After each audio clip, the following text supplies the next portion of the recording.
Good morning, everyone, and welcome those listening online, and welcome to our councillors and senior staff and CEO Mark.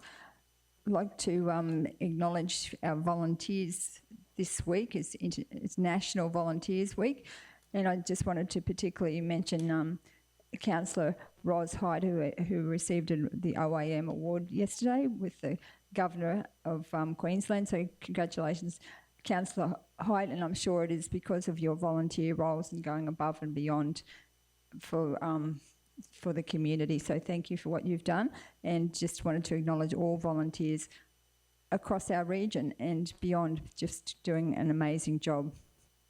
So I'd like to now call on leave of absence and apologies. So we've got Councillor Potter and Councillor Jane Erkins. They've gone to a domestic violence conference in Bundaberg, so they are away. So we'll move that the leave of absence of Councillor Jane Erkins and Councillor Danita Potter. Someone to second that? Councillor Sander. All those in favour? Against? Carried. I'll now call on Pastor Tony Lister from the Mergen Church of Christ to offer prayers for the conduct of the meeting. Thank you.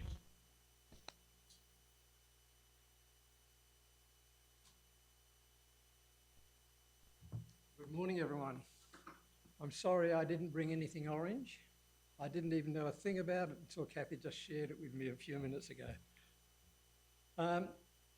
I'd like to thank you all for the work you do as council members. I know sometimes it's a bit tough and you probably don't get many thanks. So thank you on behalf of the churches of Mergen. When I was 12, I ran away from home. I ran away from home because I didn't get on well with my grandmother. Long story short, I migrated from England when I was 8 years old, and we left, of course, my parents' family behind. My grandmother came over from England for 6 months to join us.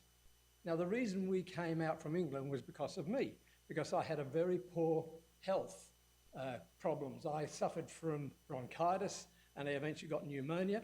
And I had a brother who died when he was 4 from complications of pneumonia. And so the doctor said to my parents, well, if you don't get this one to a warmer climate, you're going to lose this one as well. And so my parents thought, where do we go? Australia sounds like a good place, and so that's where we ended up. I still suffered for a while whilst in Australia with chest problems. And so my parents were always aware of being very careful that I didn't get a cold or anything like that. So when my grandmother came out from England, she saw that I was being mollycoddled. Oh, you're always looking, look, you're so soft on him. Anyway, one particular day it kind of all blew up. That was it. I'm out of here. So on my push bike and off I went. It's interesting, you know, in the Bible, it talks about a bloke called the prodigal son who did a similar thing, but for a different reason. And this is what he said.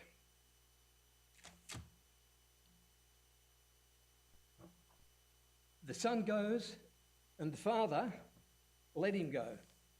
Why did he go? Because he wanted part of the inheritance. You know the story. But while he was still a long way off, his father saw him and was filled with compassion for him. He ran to his son, threw his arms around him and kissed him.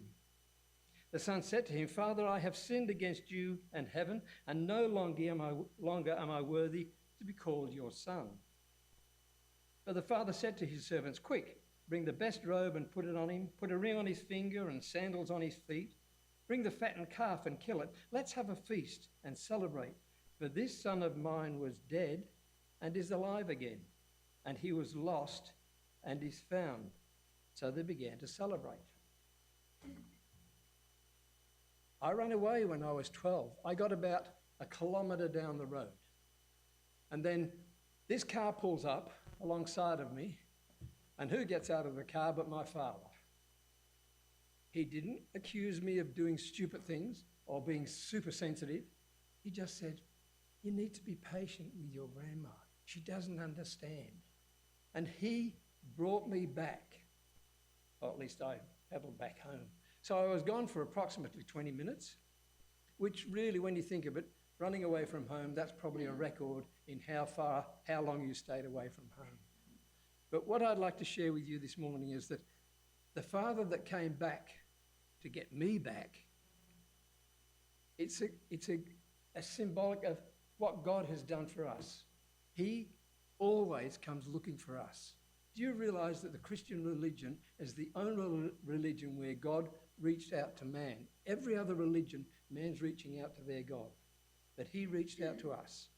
And he did it especially by sending Jesus Christ for us. So let me share that with you this morning, and I hope it's an encouragement that you are still loved by the Father. And if you go astray, as I have done many times, he'll still come looking for you. Let's pray. Father, we just thank you that you are a loving Father, that you watch over us and you know us. You created us, Lord, in the first place. You know, according to your word, that every hair of our head is numbered. So you know us intimately. You know our thoughts, our actions, our plans. And Lord, we just thank you that you sent Jesus Christ to rescue us from the sin that, Lord, would eventually send us to hell. But we thank you, Lord, for Jesus. And we just pray, Lord, that as we go about our business today, that you would bless the work of our hands, our minds. We pray, Lord, that you bless these counsellors as they have spent time and energy and possibly frustration and sometimes anger even at things that need to be fixed and have not been fixed. And we pray, Lord, that you give them wisdom and understanding as to how to fix the problems so that the community benefits not only prosperity-wise, but they also benefit, Lord, knowing that they are safe. And we pray that you'd be there and guiding each member here today. And we pray this in Jesus' name. Amen. Thank you, everybody. Thank you, Pastor Lister, for those kind words. And we look forward to a productive meeting. So I'll now call on Councillor Ros Height OAM for the recognition of traditional owners. I'd like to begin by acknowledging the traditional owners of the land on which we meet today, Waka Waka Country, and pay my respects to elders past, present and emerging. Thank you, Councillor Height. Do we have any declarations of interest? No, so we'll move on to deputations and petitions. We don't have any of those. Confirmation of minutes of the previous meeting. The minutes of the council meeting held on the 15th of April 2026. That's item 7.1 on page 6 of our agendas. So the officer's recommendation is that the minutes of the council meeting held on the 15th of April 2026 be received and the recommendations therein be adopted. Would someone like to move that? Councillor Deneen, seconded by Councillor Little. Any discussion? Put it to the vote. All those in favour? Against? Carried. Thank you. Now we'll move on to... So I skipped... so the next item is mayoral minutes. So we don't have any mayoral minutes. No notices of motion. So moving on to the divisional updates. And I will go first with my monthly update. So welcome everyone to my monthly update. This week is National Volunteers Week, and I would like to thank our amazing volunteers from across the region. Today we are wearing orange to support SES volunteers who go above and beyond in times of disaster. On Wear Orange Wednesday, we say thank you to the SES and all of the emergency service volunteers for the work they do. We have Rural Fire Brigade volunteers who go out day and night to ensure that our communities are safe. And yesterday we attended a wonderful morning tea arranged by Life Flight to thank the volunteers. The Kingaroy Men's Shed presented them a cheque for over $40,000 that they raised at their annual dinner under the stars. The guest speaker, Warren Lohman from the Wando Lions Club, spoke about the work their volunteers do with Driver Reviver and the amount of money they raised simply with a donation tin for Life Flight. I was overwhelmed, excuse me. I was overwhelmed with the support from the community for the Relay for Life breakfast and the wonderful support that we got even just to bring the guest speaker, Daryl Broman, to Kingaroy. The first motel I phoned donated his accommodation, a local business donated the airfare, and a local drove down and back to Brisbane to pick him up and return him back the next day. The breakfast raised over $3,000 and it was just the start of multiple fundraising events that our volunteers will run for the fight against cancer. We have volunteers working at our visitor information centres, art galleries and museums. They look after many of Council's facilities, including halls and sports grounds. Volunteers run our local shows, sporting events and music festivals. They run large signature events like the upcoming Blackbutt Avocado Festival and the Wandai Country Running Festival. Volunteers run the Nanango and Mergen Music Muster, the Heisel Honeybee Festival, the Kingaroy Speedway, and the recent very successful Burrendown races. These major events and many others bring tourists and travellers into our region and help our region grow and prosper. The Free Trade Day, led by our Lions clubs, was another example of volunteers really making a difference in people's lives. Excuse me. I will end this update with a saying that Councillor Potter loves and I think sums up volunteering. We make a living by what we get, but we make a life and a region by what we give. Thank you.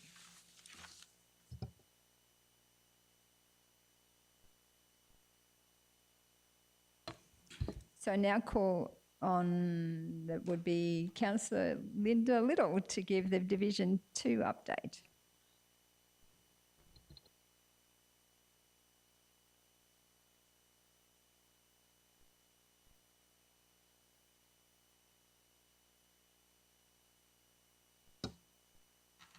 Good morning and thank you to everybody who's in the room and watching at home.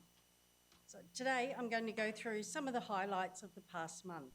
It has been a very busy period for us all. We have travelled all over the South Burnett following up with the community plans. It was great to be able to host these community meetings and provide feedback on what has been achieved, what is still to come, and add or delete other projects that the communities want. We have also been attending a lot of workshops and budget meetings with the staff. They've been intense. The Blackbutt Crow's Nest Road upgrade is progressing well and the local residents are looking forward to this new dual lane road. I want to thank and acknowledge all the SBRC Southern crew for your efforts and hard work. It's an absolute bonus for our residents and ratepayers when we have our own staff doing these important works. This month has also seen our councillors support events that are raising awareness for family and domestic violence. A massive thank you to the event organisers, local services and participants for highlighting the importance of reminding us all to say no to domestic violence. The Blackbutt Show was held on Saturday the 16th of May. It was an awesome day with plenty to see and do. Our world champion axemen took on the challenge against the North Island Kiwis in a fantastic display of wood chopping events throughout the day. And we ended up the winners of the, of the weekend. It was a big crowd in attendance for the whole day and the evening, and it was a real privilege to be asked to officially open the Blackbutt Show. On Sunday, I travelled to the Bunya Mountains with Mayor Kathy to attend the 10-year anniversary of the Bunya Mountains Community Association. The BMCA are an extremely hard-working and committed community organisation, and they have achieved many great things for the Bunya Mountains community. Thank you to the members for all you do to attract more visitors to our world-renowned Bunya Mountains. This week we celebrate all our region's volunteers. Thank you for all the hours you commit to helping our region be the best part of Queensland. As always, thank you to the council staff for all your hard work and assistance. I appreciate all you do to make our region beautiful. And finally, congratulations to Councillor Ros Height on being awarded her OAM yesterday in Brisbane by our Governor, Jeanette Young. It's an awesome achievement and you've done some amazing things for this community. Well done. Thank you, Councillor Linda. So I'll call on Councillor Deb to give the Division 4 update. Thank you.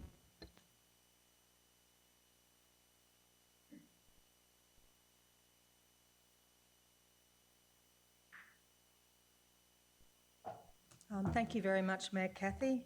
Good morning, everybody. Just a few points which we've touched on, and as it's Volunteer Week and Wow Wednesday, I started writing a list of the volunteers that I've had a little bit to do with, and especially in the last month. Well, I've run out of room on my page because there are so many. Rosie and I have both, Councillor Ros and I, have both been involved with the South Bennett Rail Trail, the Mountain Biking Club, examples of committed volunteers, the show societies, the local shows are in full swing at the moment. The work that they do is just incredible, and the vast majority of them are volunteers. The Speedway, my goodness, doesn't that bring some money to town? The race clubs, most of us went to Burrendown on the weekend. It was a huge crowd, I think 1,800 people, and an example of a volunteer committee, and Lions were there selling burgers and chips. They're just a wonderful group of people, the volunteers that we have. Race clubs, Nanango races are this Saturday, and it is a Battle of the Bush qualifier, and the fashions on the field are going super there, and everybody thought, oh, we'd love to be a part of the fashions from afar. Racing Queensland actually offered it to the club because it's going so well, so there will be a massive crowd there on Saturday, all run by volunteers, that club, and they're going great. If you'd like to call past the netball courts in Kingaroy, the amount of work and some very well thought out grants have upgraded that facility enormously. With the Governor here, Governor Jeanette Young, we went to Ringsfield House where Councillor Jane and her team of volunteers served some beautiful scones. They wouldn't give me the recipe, but you know, they were really lovely. It just goes on in our community that we have so many volunteers. I spoke to David from the Kingaroy State High School yesterday and asked him about the volunteering in the high schools and the schools here, because we spoke about it at the Life Flight dinner yesterday, the luncheon yesterday. They are actually putting in a Cert 2 in leadership with a community project as part of that Cert 2. We believe that's the first one in Queensland. David's very confident that it will continue and be taken up by other high schools and maybe be in the curriculum eventually. That gives us such a great hope for going forward. Our youth council here with Councillor Jane and Councillor Danita, they are just going beautifully. They are organising things. They are the people that we're going to rely on in the future, and we're so proud of them. Yes, pony clubs, guides, all of those things. The volunteers, I don't know, I do know stats because one of the ladies recently told us the stats, but they just add millions to our economy, and they also add an immeasurable lift to the community wellbeing. So we're forever grateful to them, and I know forever grateful to our staff, who not only work really hard but volunteer at lots of different ways. Even at the barbecues we have for staff here, you see our senior staff cooking the barbecues. Thank you very much, General Manager Meehan, you're often there. And of course our CEO, Mark, is there with the barbecue tools on as well. So we really appreciate that. We're part of a great community. We're so grateful to be here. Thank you. Thank you, Councillor Deneen. I'll call on Councillor Heath Sander to give the Division 5 update. Thank you.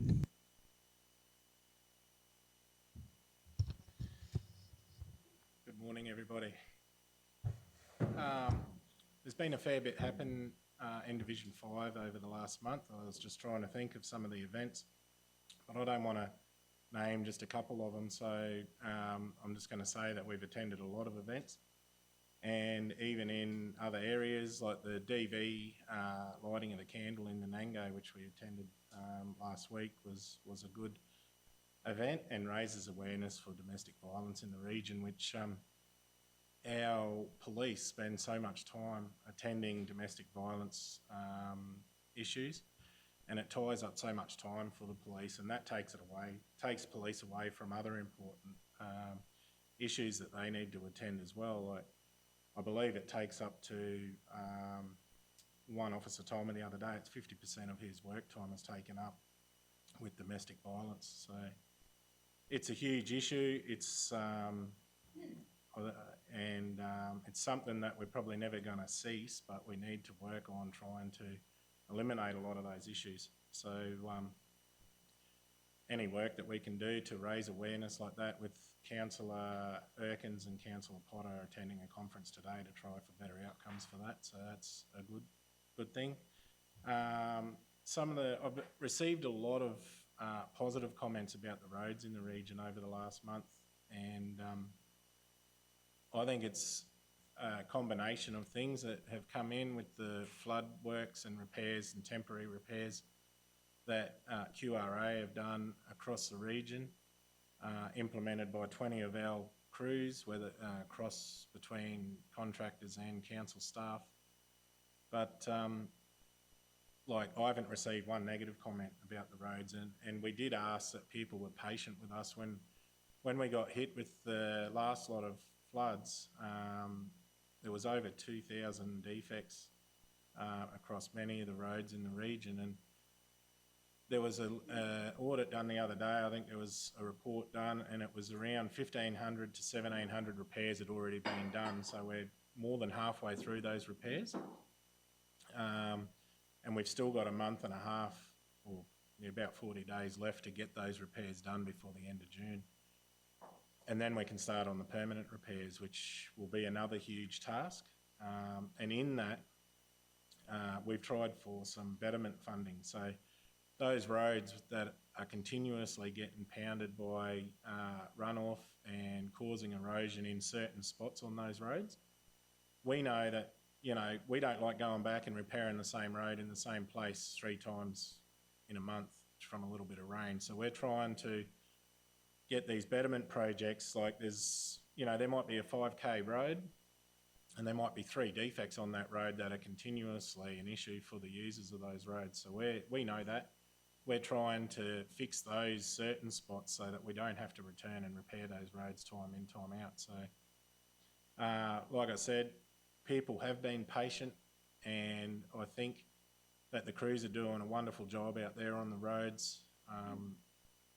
Even the little roads, the back roads that people sort of tend not to travel much, we're getting good comments on, saying that they've been graded and the drainage has been done, and which is another major issue for the roads. Like, if your drainage is done, they're going to last longer. So if we can get that water off the roads and keep it away from there, then that road will uphold a lot longer than what it would without. So I think we're on the right course.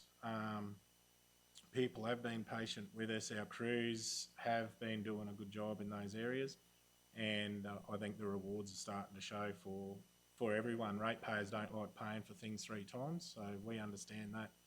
And have a great month. Thank you. Thanks, Councillor Sando. I'll call on Councillor Height to give the Division 6 update. Thank you. Good morning and welcome to a quick update on Division 6 and what's been happening. Firstly, it was great to have the community meetings around the region to update the community plan, and a great opportunity to listen to residents. But I think one of the greatest values is residents are able to hear what other residents think, because I think people tend to think it's all about my road, and then they hear that actually everybody else has got issues that they'd like addressed too. So they're always really good opportunities. Congratulations to the Nanango show. That was a fantastic show. So much hard work goes into the shows. It's great. And of course, this month we had Anzac Day a few weeks back, and it is really humbling to see how many people take the time to stop and acknowledge those who gave their all. So I'm really proud of the way people support all of our Anzac services. It was an honour to have the Queensland Governor in the South Burnett for a few days and introduce her to a number of locals and things that we're doing in our region, and also to go to Canowindra and an award, give the OAM award to Vern Clark, who was a fantastic Australian and did such a lot with Kingaroy engineering and designing peanut thrashers. The Wondai Art Gallery May exhibition was a wonderful exhibition as always. There's always a good crowd. They have an opening the first Friday of every month and have for some years, so it's a regular attraction in the calendar. Mother's Day morning tea in Waroolan was well attended and a good day, and the Mother's Day Classic, which also raises valuable funds for breast cancer.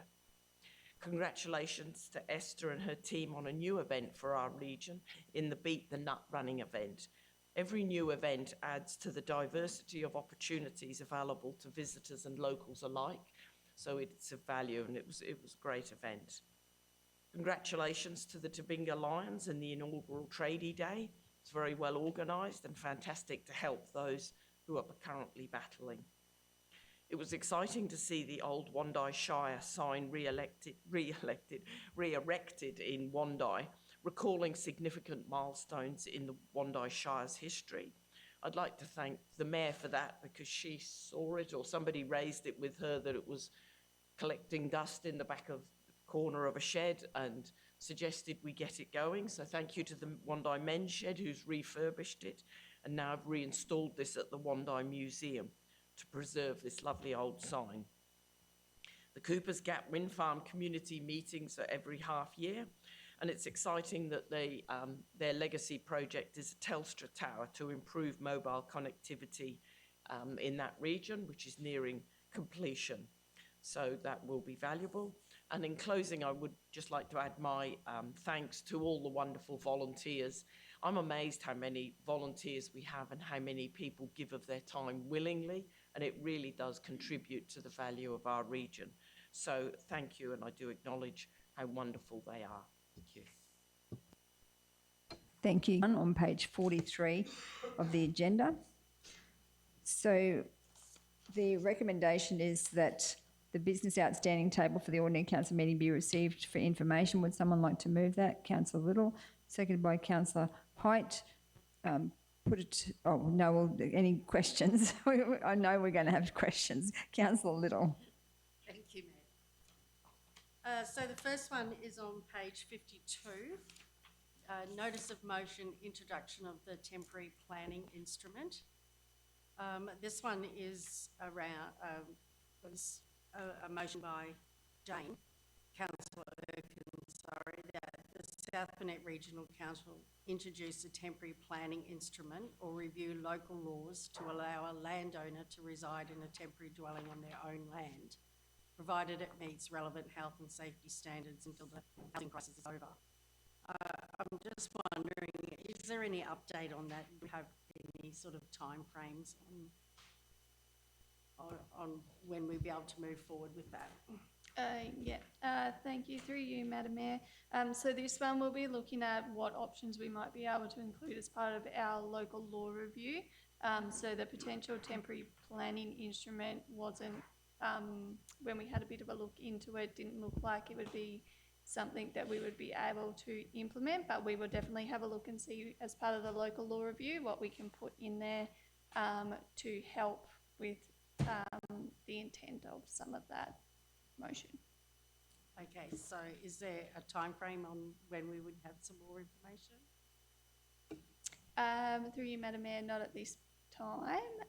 So the local law review, like we've said in the past, it will take some time to complete, but we are in sort of the process of doing all of that. So they will all come back to council as part of that review process for discussion. But yeah, it'll just take a little bit of time to complete all those, but we are onto it and we are trying to progress it as quickly as we can. Okay, thank you. I have more. Yeah, I might as well just get my little ones done if everyone's okay with that. Right. Yes, Councillor Little. Okay, so the next one is on page 54. It's not so much a question as a thank you. So it's the request from the Blackbutt RSL sub-branch to lease land along the rail trail in Blackbutt for a new monument. So I'd just like to put it out to the wide world that that lease has been signed by both parties, and it's full steam ahead for the Blackbutt RSL to apply for funding to get that new memorial up and running on the rail trail in Blackbutt. So thank you to the team for everything you've done to get that finalised.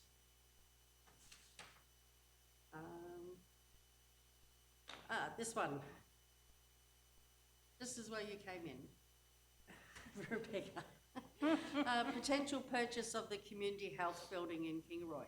So according to the document here, the 9th of April, the Manager of Customer Solutions was meeting with the Health Property Advisor on Friday, the 10th of April. So what page is that one on, sorry? Page 57. 57, So thank you. I'm just wondering if there is an update on that potential purchase of the community health building in Kingaroy. Thank you, Councillor. Through you, Mayor, that letter to go back to health has been finalised, but we just haven't sent it out yet, so we'll get onto that before the end of the week. Yeah, if I can. So Beck's finished her part. The letter's come up for review, but also pending on, mentioned it very briefly in the Mayor with the announcement this last week of Community Cabinet in the region.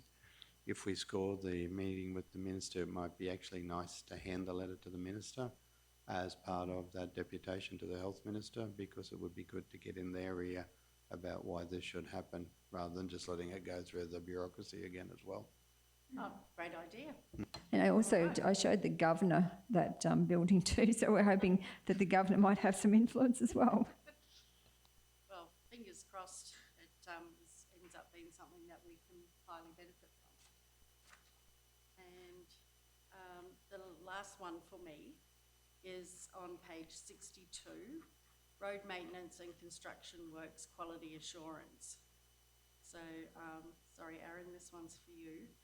I have recently received a number of complaints from residents, particularly around the Blackbutt area, on some of the road repairs that's been going on, pothole repairs and other works.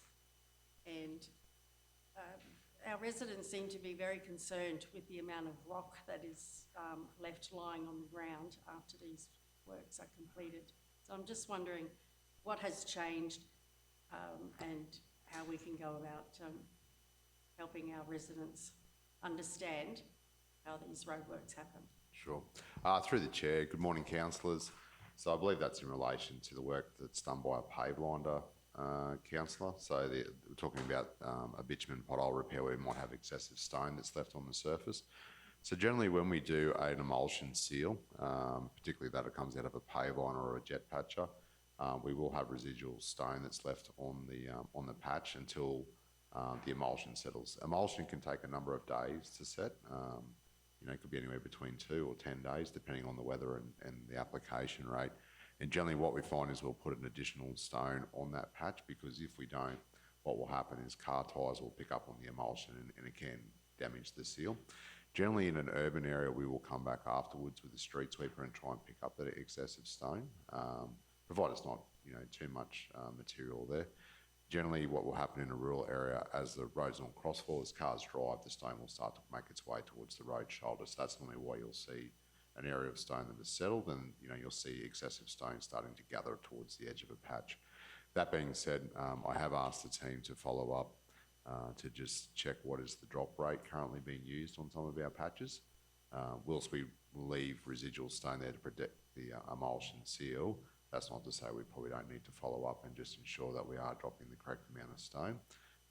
There's a number of things that can affect that. So the team will follow up internally with our staff and also with any contractors we're using to review that. And if we need to make a change, then they'll have a look at doing that. Okay, so with the emulsion sealing, is that like a stage 1 of the repair process, or is that the final product? Yeah, so with an emulsion seal is a coal-based seal. So what will happen is if you see a hot seal go down, it'll go down at about 160, 170 degrees, and the stone will set into it very, very quickly. So it's hot, so you have a timeline to get onto get your stone on there, and then it will set. Even when we do a hot seal, we will come back after a reseal and sweep the road and then pick up the excessive stone as well. Generally what we use an emulsion seal for is council's maintenance crew. So just as an instance, we would normally do a 1 coat or a 2 coat seal with that, and that's for a general maintenance treatment. If we won't return there unless we need to do a further patch. If we're doing a reseal, we'll generally go through with an emulsion seal, or in the case where we're doing dig out patches where there's a hot seal plan, a lot of times we'll use an emulsion seal first, let it go off, and then we'll return to do a series of hot seals over the top of it, which will basically secondary seals. So if it's used on a maintenance treatment, generally we won't hot seal over the top because obviously we're doing maintenance. But if we're doing stuff that is of a more permanent nature, a lot of times we'll use an emulsion seal as a primer seal, which is a first coat seal, and then we'll return at a period where we'll do multiple hot seals together.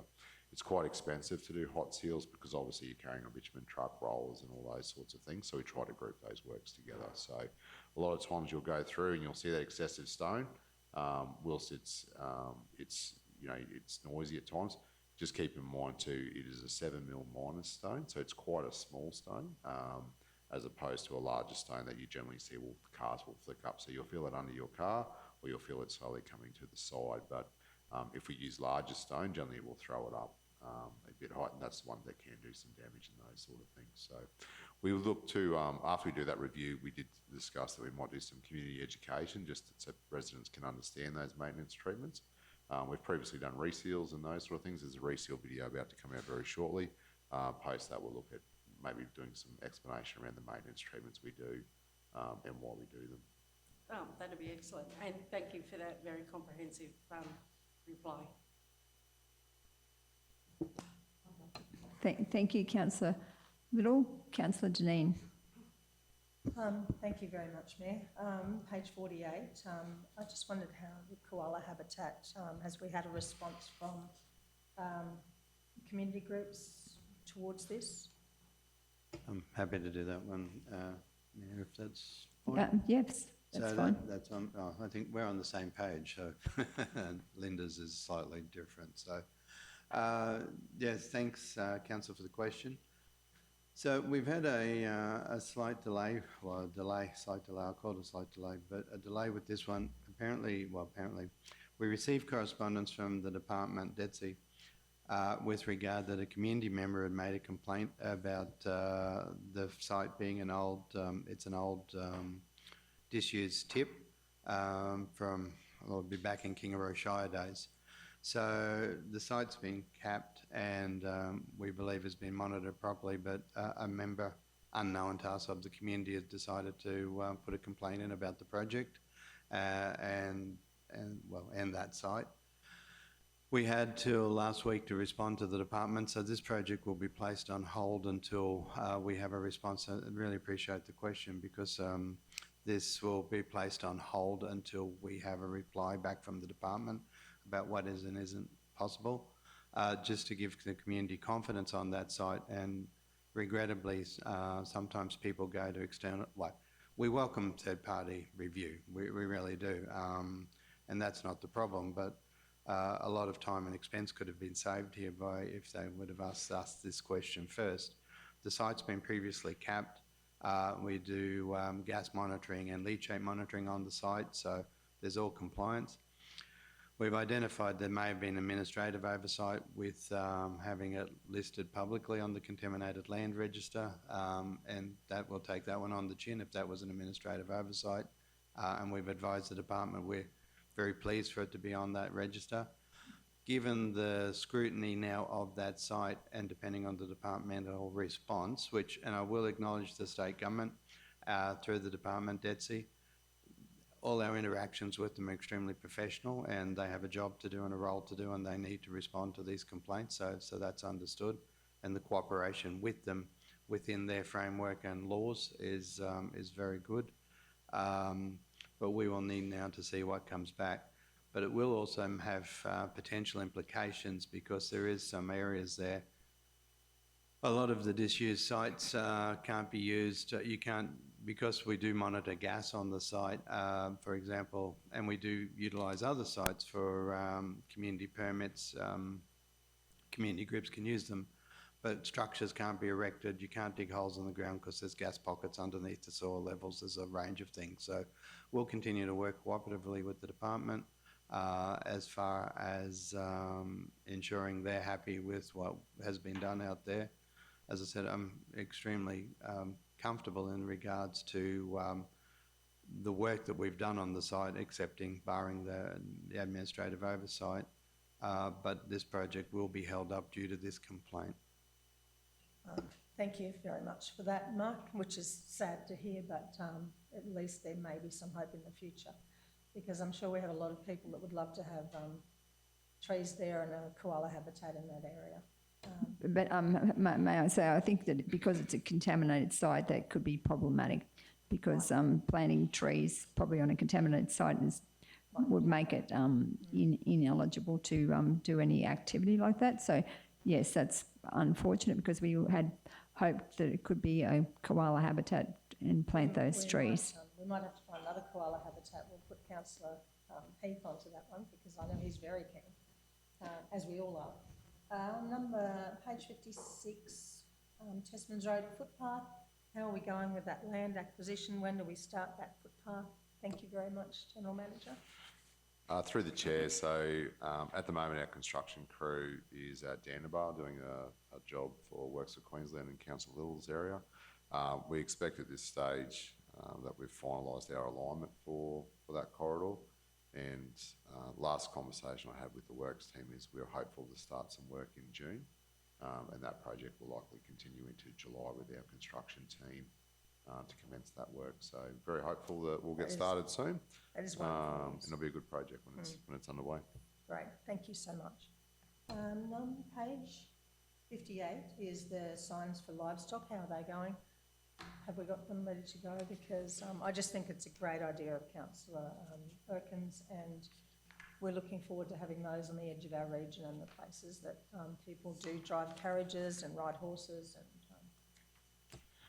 Yeah, through the chair. So the latest conversation yesterday, I believe the councillor is going to come and work with the team to work out what locations would be preferred as the initial installation. The signs are here, I believe. So once that's finalised, we'll start installing those. So that'll be a new one for the region.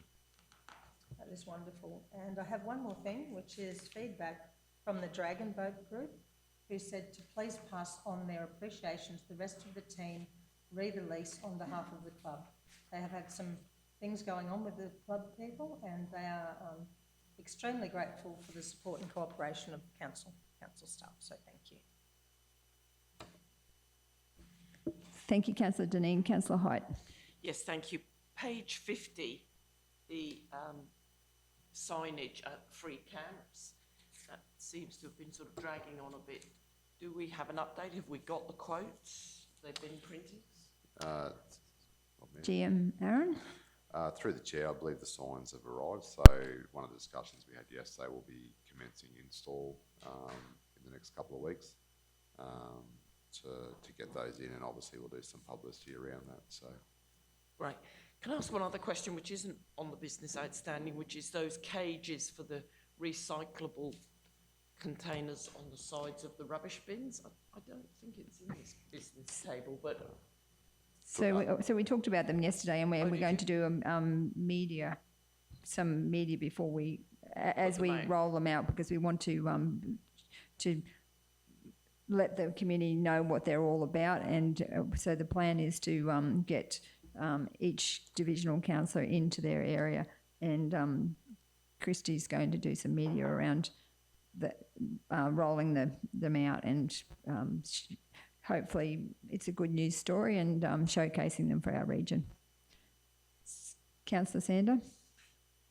Yeah, that's the free camp one, and the other one is getting back to on page 61 with the quality assurance. I was going to comment with Linda, but my concern isn't the loose stone, it's the drop off on the edge and so the depression that's left in the road after a repair's been done, whether it's been left so long that it's chewed out before it's sealed. But those repairs are going to hold water, and that's in turn is going to wreck the road quicker. So I'm just hoping that there's we had a discussion the other day that the best practice or new policies or something to try and bring those repairs up to the height to keep the water draining off, so that there's not holes where it's been repaired, because you'll find how often do you see that in a repair the potholes are started straight away again after it's been repaired, like within a few days, and that's from the water laying in there. So I'm hoping that we can, with our quality assurance, do a best practice or a change of so that that's repaired either quicker before it chews out, or whether it needs an extra 2 or 3 coats of emulsion and stone to bring it up to the desired height. So GM Aaron, did you want to comment on that one? yeah, through the chair. So yeah, the councillor's right. If the patch is finished low with a rut in it, it will hold water. So Kevin's been aware of that, so they will follow up through that process also. Thank you, G. Marin. Any other business outstanding questions, comments? If not, it's been moved and seconded, so I'll put it to the vote. All those in favour? Against? Carried. Thank you. Moving on now to the next item, which is 12.1, adoption of the corporate credit card policy, statutory 031 on page 65 of the agenda. So the recommendation is that South Bennett Regional Council corporate credit card policy statutory 031 be adopted and as presented. Would someone like to move that? Councillor Dineen, seconded by Councillor Little. Any discussion? If not, I'll put it to the vote. All those in favour? Against? Carried. The next item is the 12.2 on page 69 of the agenda, adoption of the Museum and Art Collection Policy Strategic 003. The officer's recommendation is that South Bennett Regional Council Museum and Art Collection Policy Strategic 003 be adopted as presented. Someone to move that? Councillor Sander, seconded by Councillor Little. Any discussion? Put it to the vote. All those in favour? Against? Carried. The next item is 12.3 on page 74, adoption of the Child Safety and Wellbeing Policy. The officer's recommendation is that the South Bennett Regional Council Safety and Wellbeing Policy Statutory 076 be adopted as presented. Moved by Councillor Dineen, seconded by Councillor Sander. Any questions, comments? Put it to the vote. All those in favour? Against? Carried. The next item is 12.4, adoption of the Data Breach Response Policy on page 780 of the agenda. So the officer's recommendation is that South Bennett Regional Council Data Breach Response Policy Statutory 077 be adopted as presented. Would someone like to move that? Councillor Sanders, seconded by Councillor Height. Councillor Height. Yes, I'm fine with the policy. My concern is the next review is May 2029. Because this whole cybersecurity data breach is such a fast-moving area, I'm wondering if we should review that more frequently, because I'm just not sure if that will be way out of date. I might ask CEO Mark to comment on that one. Thanks, Mayor. So we've been moving them out to the 3 years, just part of that red tape type initiative, because a lot of them come back every 12 months, 2 years, and they really don't need to. Yeah, fair comment, Councillor. It's generally, this one's been driven, so it's a new policy. It's been driven by legislation, so it's a response to a legislative change. But we could drop that back to 2028 if you would like. Probably, Yes. Yeah. Can I yeah. move an amendment? Yep. Yeah, well, we just, if we, as amended, then if Sure. Mayor with Yes, the Everyone's permission of the fine mover with and the that. seconder. so Yep. Councillor Sandra, are you happy with that change? I'd go 1 year, because if it's going to change, it'll change in the next 12 months. Yeah, you could for the first one, but then, yeah, It's just... only a matter Yeah, of bringing okay. it back. Yeah, because it yeah. is a new policy, Yeah, so there's yeah. probably some sense in that. Okay. Yep. Yep. All right, so 27? Yep. Okay. Okay, so Councillor Sanders happy with that, and Councillor Hyde, obviously.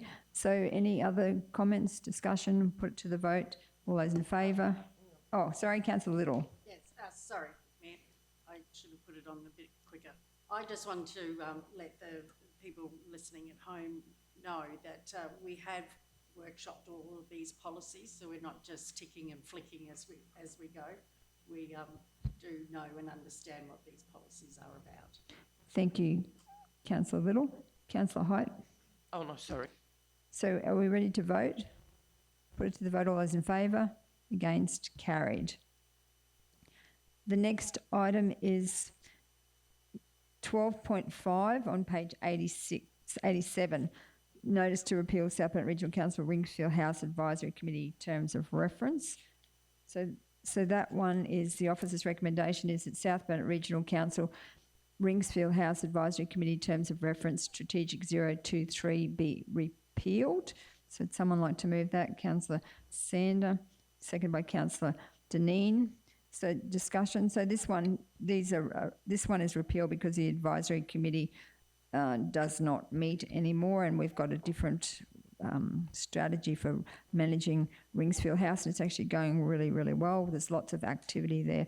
So that's the reason for the repeal of the committee terms of reference. So are we ready to vote? Put it to the vote. All those in favour? Against? Carried. Item 12.6 on page 92 of the agenda. Notice to repeal South Bennett Regional Council Regional Arts Development Fund's guidelines. So this recommendation is that South Bennett Regional Council Regional Arts Development Fund Guidelines Strategic 004 be repealed. So just wanted, perhaps, Beck, did you want to comment on why we're repealing this particular one? Thank you, Mayor. Yes, this one's been repealed because it's been replaced in the last meeting with a new set of guidelines for the rate of funding. So it's just we have to technically repeal this one, so the other one is the only one we have. Thank you. Any questions, comments? If not, I'll put it to the vote. All those in favour? Against? Carried. Oh, sorry, I did not get a mover. Oh, normally I do that first up. Sorry, so Councillor Hyde has moved that, seconded by Councillor Sander. So are we, Councillor Sander? Oh, I'd just like to say that it's because I'm over here by myself, it's great to be recognised today. That's good. Okay, thank you. So ready to vote? Put it to the vote. All those in favour? Against? Carried. So now we're moving on to the monthly financial information, 13.1 on page 100 of the agenda. So the officer's recommendation is that the monthly financial report, including capital works program, as at the 30th of April 2026, be received and noted. Someone to move that. Councillor Deneen, seconded by Councillor Height. I'll hand over to GM Kerry to give an update. Thank you. Thank you. Through you, Madam Mayor. Council's cash and cash equivalents at the end of April amounted to 71.827 million, with around 30 million of this balance classed as restricted cash. When looking at the capital program, departments have spent around 40.3% of the amended budget, or up to 49.6% when taking into account current commitments. Recurrent revenue is currently sitting at 106% of the amended budget, and recurrent expenditure is sitting at 98%. Both revenue and expenditure are affected by flood damage works, as well as timing of invoicing in a number of areas.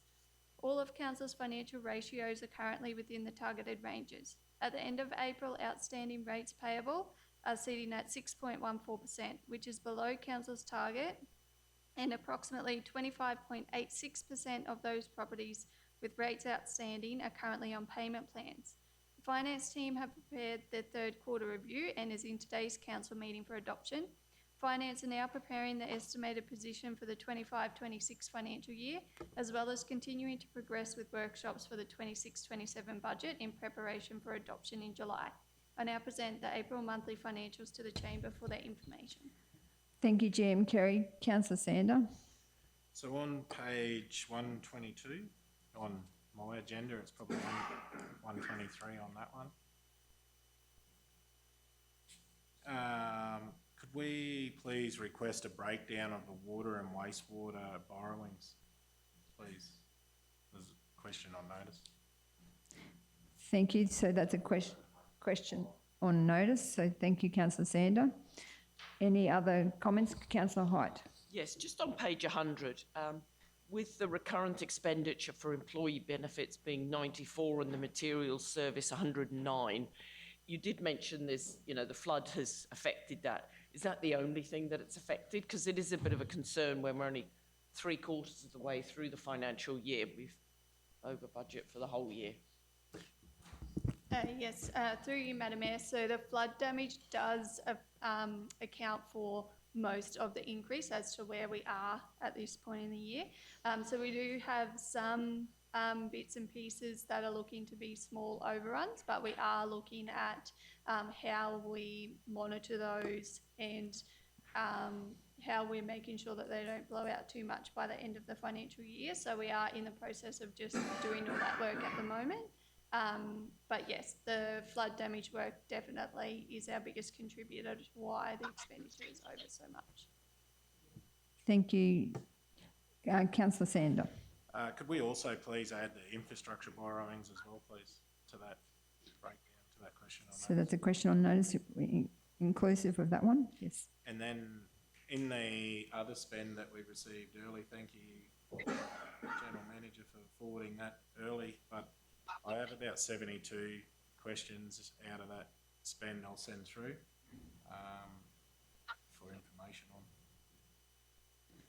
Thank you, Councillor Sander. Councillor Little? Thank you, Mayor. I'm just a little bit concerned here with the rates in arrears as of the 30th of April 2026, which is sitting at 4.46 billion. I'm just wondering, how do we get through to people that we are a very approachable council, that we want to work with you to help get your rates up to date and not be in this this category at all? I just find it really frustrating that people want to bury their head in the sand and pretend that this is going to go away when it won't. And I would hate to see people lose their homes when a conversation could make all the difference in their life. So it's more a comment than a question. It's just quite concerning that we have so many people who have not paid their rates and obviously not getting in touch.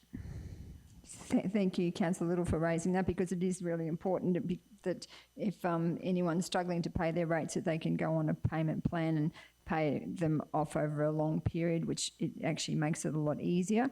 And then we've also got the hardship policy as well to be considered if there's anyone is really, really struggling. So that is an important message to get out to the community, that please come in. If you're struggling to pay your rates, please come in and work with the team to get on a payment plan, because that is, it's certainly, we would welcome everyone who wants to do that, because the last thing we want to do is, as Councillor Little said, is be in a situation where we have to sell our property up. And particularly during this housing crisis, the last thing we would want to do is have someone out on the street without a home. So thank you for raising that. It is very, very important. So any other comments or questions?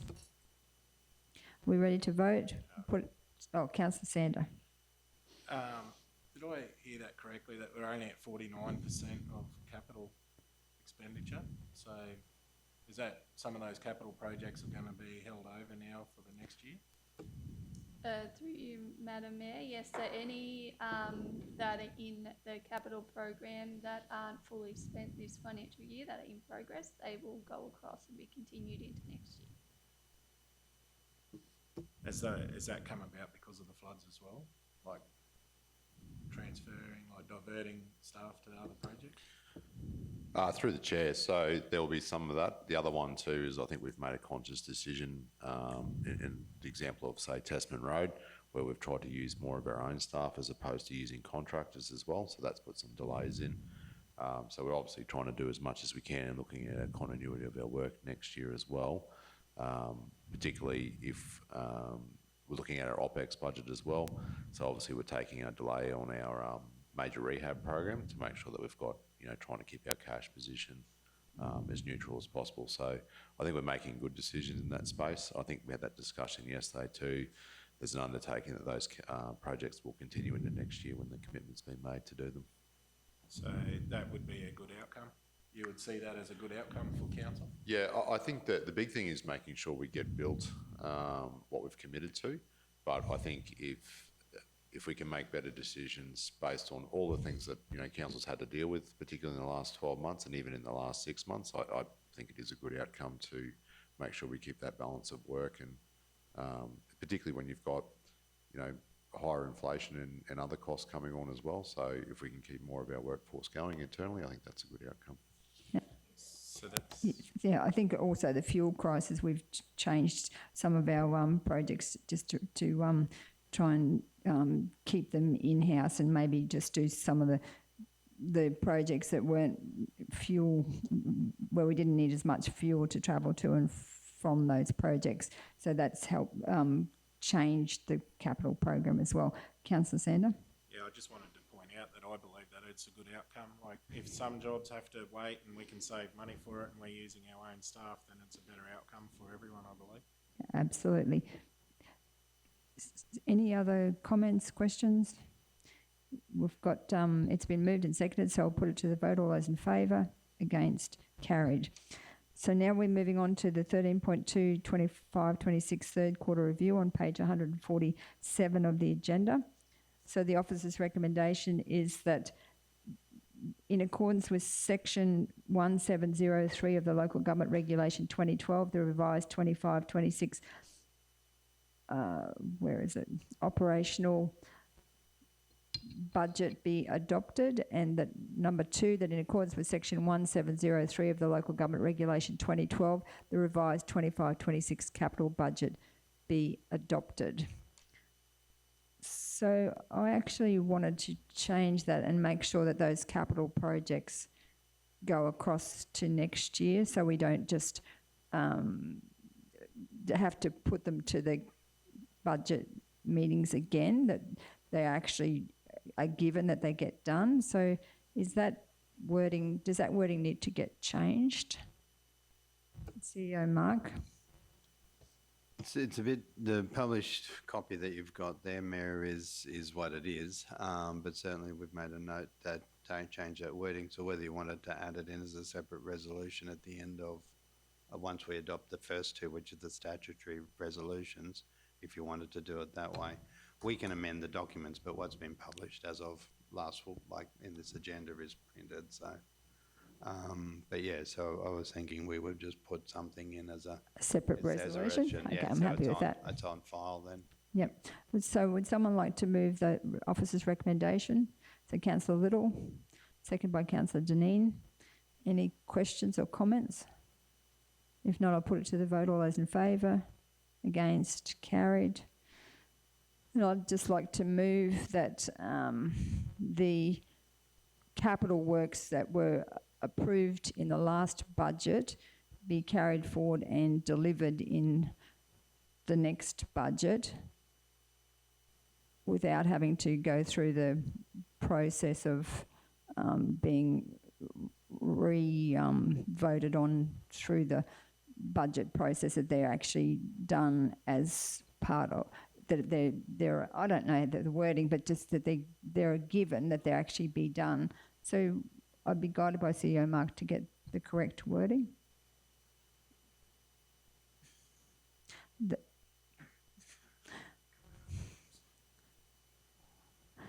So I'm moving that. Would someone like to second that?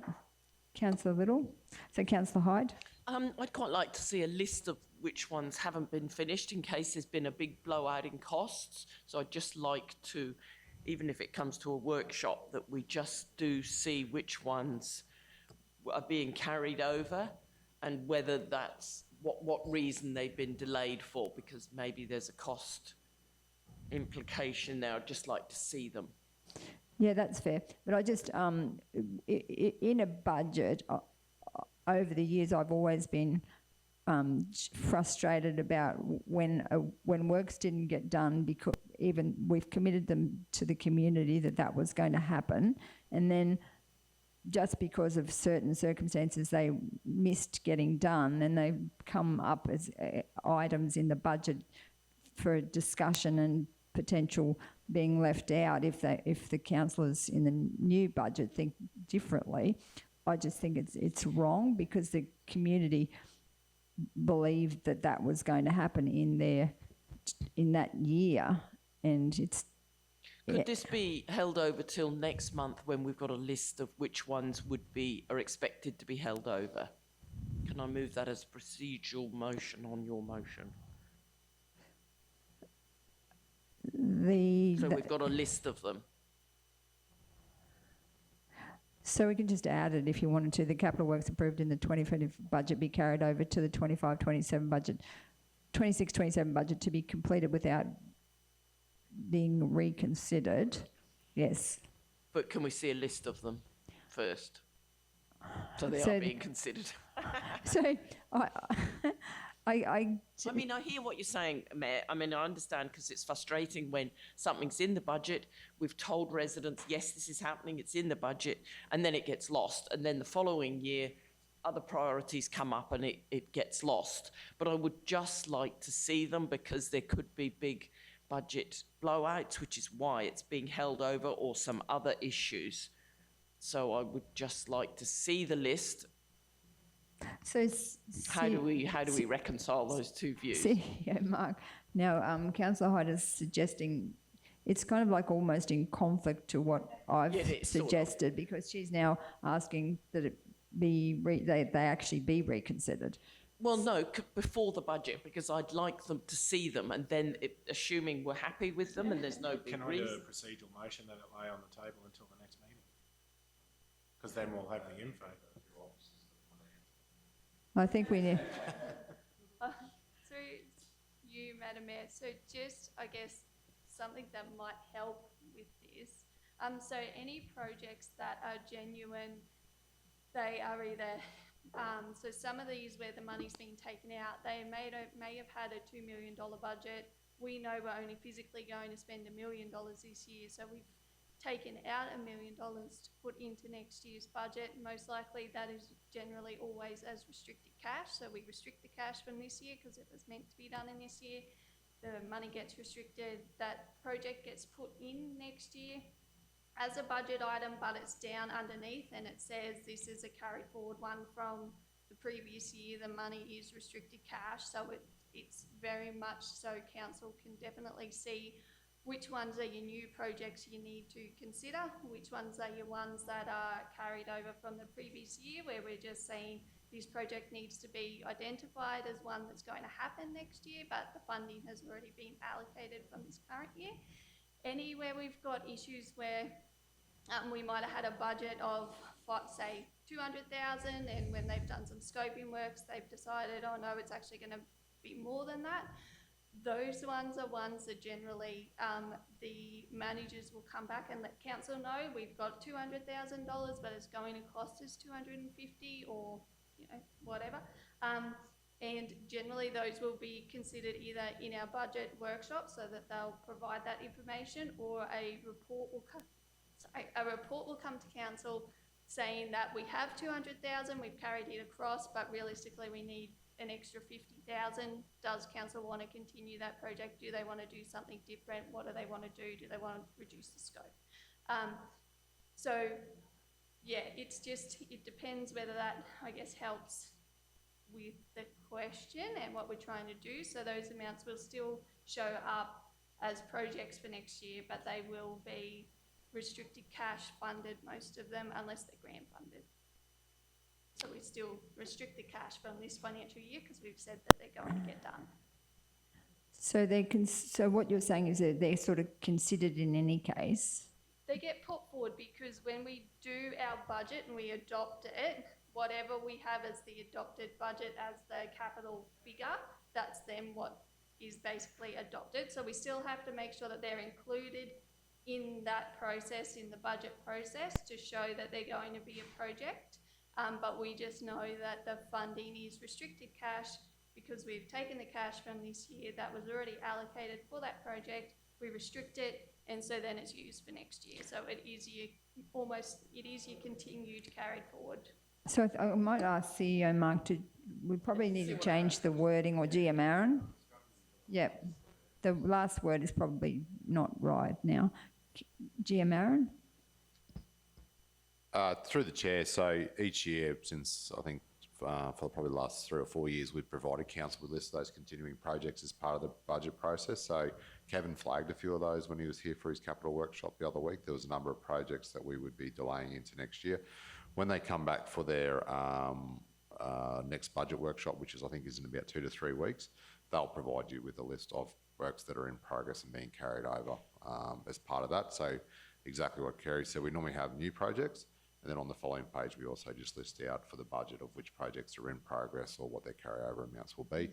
Projects that require more money are normally identified, so there's a number of projects that we will look through, and then we'll get council to consider if there's any changes that need to be made as far as that goes. So so that's basically, it will come back as part of the budget. We've been doing that since I've been here. So CEO Mark he said that if we just leave the last words out, budget to be completed, it's a statement of intent, meaning that those projects are going to be done in some way, shape or form, but they might cut the costs back, or they're being reconsidered, but they're still going to get done, whether it's changing the scope. That's so. Councillor Hyde, are you happy with that wording? Not really, because the example that GM Kerry gave, if a project is going to be way more expensive, then when we do this budget discussion, we need to discuss it. Whereas this says we're going to do it anyway, however much it costs. And I'd like us to consider it. So, I mean, Okay, so I'm moving that we actually. Okay, So I'll move that and speak to it, and then you can speak against the motion if you want to. But this is where we're at. So it's been moved, and Councillor Little has seconded it. So I'm moving that the capital works approved in the 25-26 budget be carried over to the 26-27 budget to be completed. So the reason why I'm doing that is because the community expectation, and because whether we alter the scope and we don't do as much, I think that we owe it to the community when we've advertised it publicly that job is going to get done, that it gets done regardless of whether it has to be cut back or re-scoped. It still doesn't have to be reconsidered in the next budget. It's going to be dealt with and delivered in some way, shape or form. So any other speakers? So Councillor Hyde. So I think that we have a very cooperative and open council. I think we all understand that if we have promised something to the community, there is definitely the intention to do it. If, however, it was $1 million project and then due to some unforeseen problems it's a $3 million project, I don't want that carried over without some reconsideration. And maybe it does need to be rescoped, but I don't want it just carried over. But if it's coming to the budget meeting, the next budget meeting in 2 weeks, and we can discuss them, then I'm more than happy to, through that budget process, to make a decision that they don't get lost. I mean, I understand your concern that we've promised them to our ratepayers or residents. We don't want them lost, but I would like them considered so we make an informed decision when we've got the costs and why they've been held over. Maybe they can't get parts of it.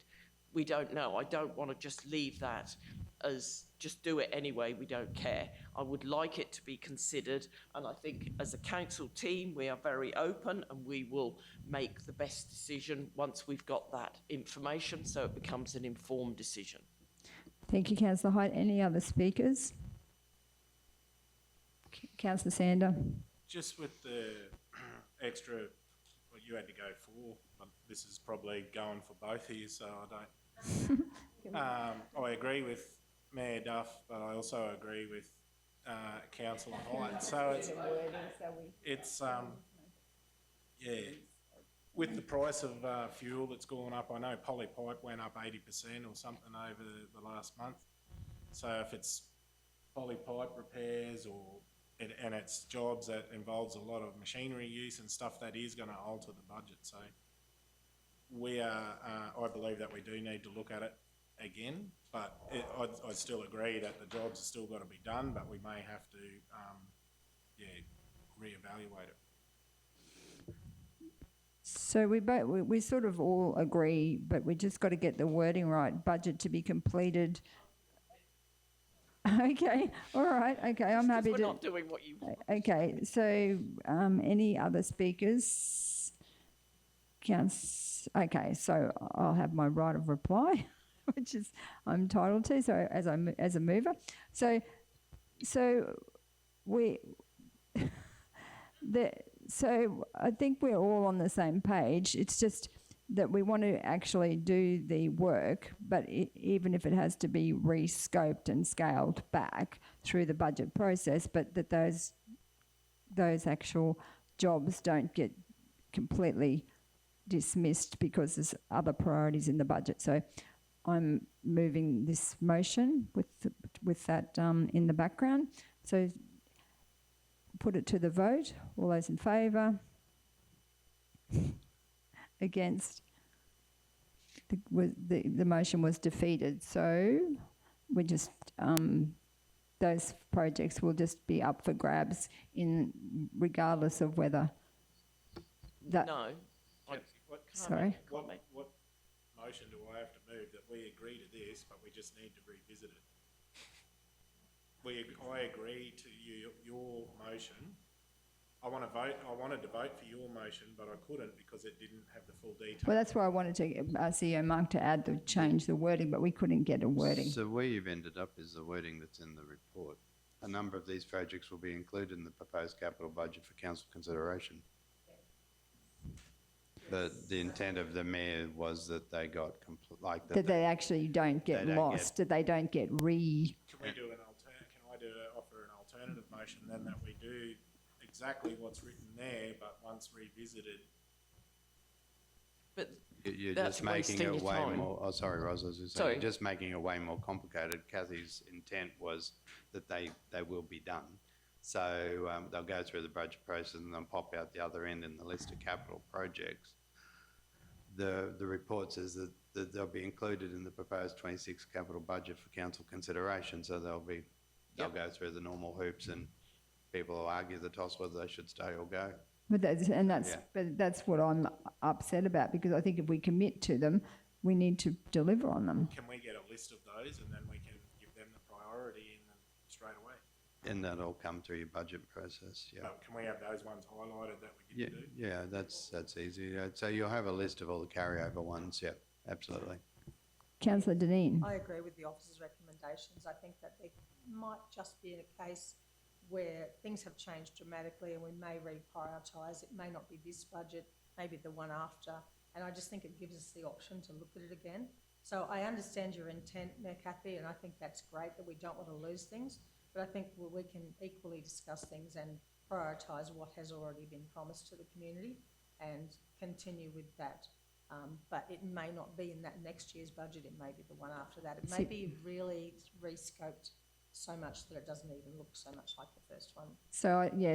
But there again, I don't agree with that. I think that if they actually get approved in the budget, and just because the staff didn't get to them, a lot of times because just simply they didn't get to them, that they should not be reconsidered, that they actually get done. Mayor, Kathy, Yep. we've voted on this, we've Yep, decided that's it's okay. a no, shall we move on? Yeah, okay, I'm happy to move on, but I just wanted to flag that. You've made your point. Thank you. Okay, so we might break because we do need to go out to the Animal Management Centre for morning tea as part of the volunteer week, because we wanted to recognise the Animal Management Centre volunteers. So if someone move that we adjourn for morning tea. Councillor Sander, second by Councillor Height. Put it to the vote. All those in favour? Against? Carried.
So welcome back, everyone. So I'd just like to move that someone to move that we resume the meeting. Councillor Sander, seconded by Councillor Little. Put it to the vote. All those in favour? Against? Carried.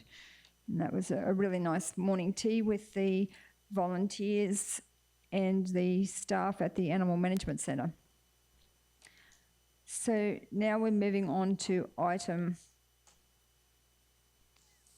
13.3 on page 160 of the agenda, and that is a review of the annual operational plan.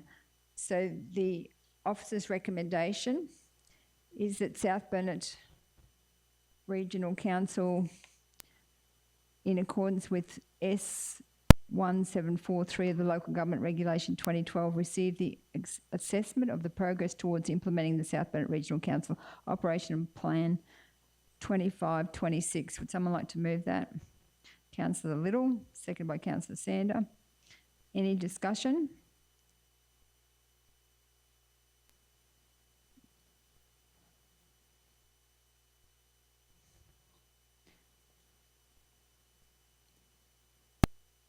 So this is an annual operational plan third quarter review. So just waiting on Councillor Height has a question.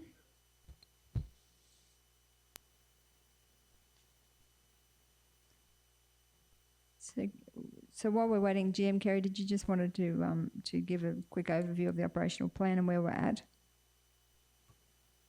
Yes, so through you, Madam Mayor. So this is just a third quarter update for the operational plan so that everyone can see just how the different teams are progressing with some of the project type activities that we were hoping to get done this financial year.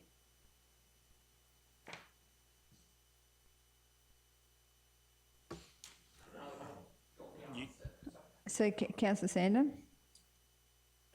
Yeah, I was just going to say one thing that the CEO said to me when I first got in and was elected, that I would be shocked at how quickly local government moved, and like I know as in my own business, if I was to do an operational plan review, it would be done and you'd get in and do it, but there's so many different factors involved in doing a review or a change of an operational plan, and yeah, I am shocked at how long it takes, but yeah, I'm getting used to how the wheels turn. Thank you, Councillor Sander. So, I did so Councillor Height. one other. Page 192, the digitalisation of the plumbing records, which are on 20% and 30%. How are they, it's commenced, are we likely to finish them this year? I think that's probably an Aaron question. So GM Aaron or GM Kerry? Yeah, through you, Madam Mayor. So the two different projects, so the digitalisation of the plumbing records, so that has commenced. So we've just basically allocated a resource to help progress that through. That will take some time because it's basically looking at all of the old paper records that we've got from over the years and years and years. And 4 different councils. Yep, and they're all around the region.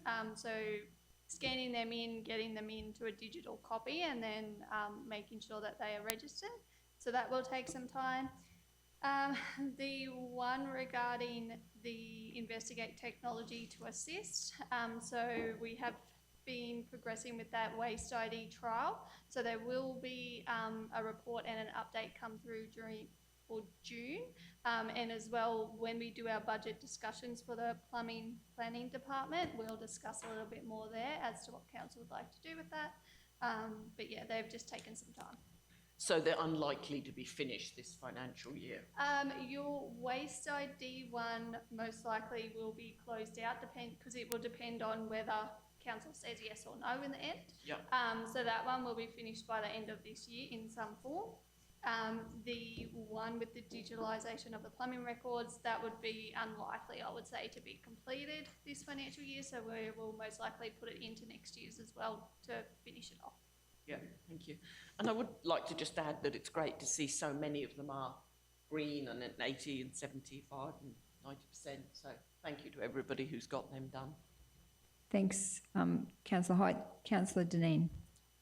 Could I ask how the follow-up with the job registrations is going? I believe we were going to follow up with the ones that aren't registered, haven't paid, etc. GM Kerry? Yeah, so through you, Madam Mayor. So you'll remember last council meeting, we approved a systematic dog inspection program. So that was to start from the start of May and goes through until the start of July. We have had an initial meeting internally just to have a look at our data and how we're going to progress and our thoughts. We've got another meeting on tomorrow with the compliance team, and we'll really get into the nuts and bolts of how that will work and progress, and who we're going to initially target and what we do with the others. So then that way we cover off everybody. So that one's progressing. Thank you very much, Manager Kerry. Thank you. Councillor Little? Thank you, Mayor. Mine is on page 196. OP1-08, review of road policies, including consolidation where appropriate, and it's only on 10%. So that is basically to do with the customer request system and works program delivery. I see the latest note on that is the current internal vacancies are yet to be filled in order for this activity to proceed. So I'm just wondering, are we proactively trying to fill those positions? And are we looking for experienced people to do that, or trainees? Like, is there an opportunity for some trainees to come into the system and help with this part of the operational plan? GM Aaron, did you want to answer that one? Yeah, through the chair. So we continue to try to recruit across the board. So it's hard getting technical people all the time. So one of the things council noted in recent discussions is we will look to introduce some trainee technical officers or cadets in the near future. So that'll be something that we try to do to develop people. We also have had a number of graduates we've brought on over the last couple of years, which have been a really good program. We continue to try to recruit. Sometimes we're successful and sometimes we keep trying. So like most industries, skill attraction and retention is a challenge, and yeah, we just do our best, councillor. So if we can, the thing with road policies and those sort of things, you do need some experience in understanding local government, and particularly in relation to what you can and can't do in a road reserve, or what's in the organisation's interest. So we are looking to probably carry that project into next year, and hopefully we can get a resource there to do that. But we are also focused on customer service at the moment. It's been our number one for the last period of time. So I think sometimes we just got too much work on and we just prioritise, and particularly with the rainfall events, and we're just talking about programs before, prioritising our needs at the time, and sometimes that one I think will slip into next year, and hopefully we'll get some staff to be able to undertake that in the near future. Thank you. So, Councillor Sander? So on page 170, I think it might be 171 on yours, just an update. So since the 9th month, we've been chasing, the 9th month last year, we've been chasing around the 2,000 megalitre increase to Boondooma Dam. Do we have an update on that, where it's situated and their position? So thank you. I can probably answer that one. So we're actually, that's one of the meetings that we're going to deputise for the country cabinet. We're asking to meet with Minister Lay on that particular matter. And but when I was really pleased that when I went to the Civic Leaders Conference, that as soon as I saw the Honourable Anne Lay, she straight away said, "I know what you want, that 2,000 megalitres of water." So it's well and truly in her radar, and she's certainly still looking, and we've sent a follow-up letter since that last meeting, and then we'll be talking to her hopefully at that country cabinet to get a further update. Thank you, Mayor. And there's also another one, I think I asked yesterday for an update on the digitalisation of the cemeteries and where they're situated at. So if we could have that followed up as well, please, just to see where it's at.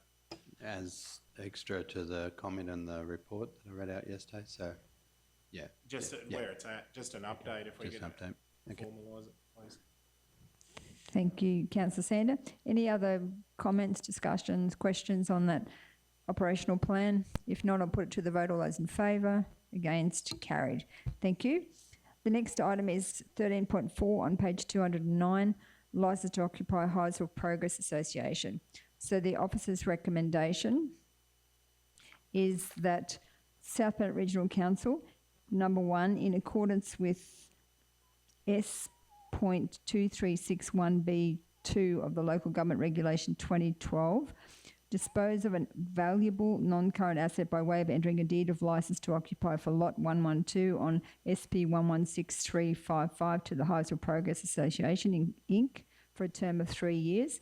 And number two, pursuant to S.2571B of the Local Government Act 2009, delegates to the Chief Executive Officer the power to negotiate, finalise and execute a deed of licence to occupy with the Highsville Progress Association.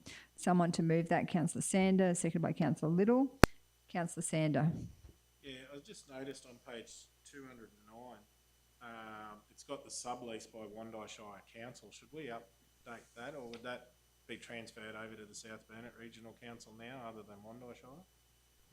So just, who wants to answer that one?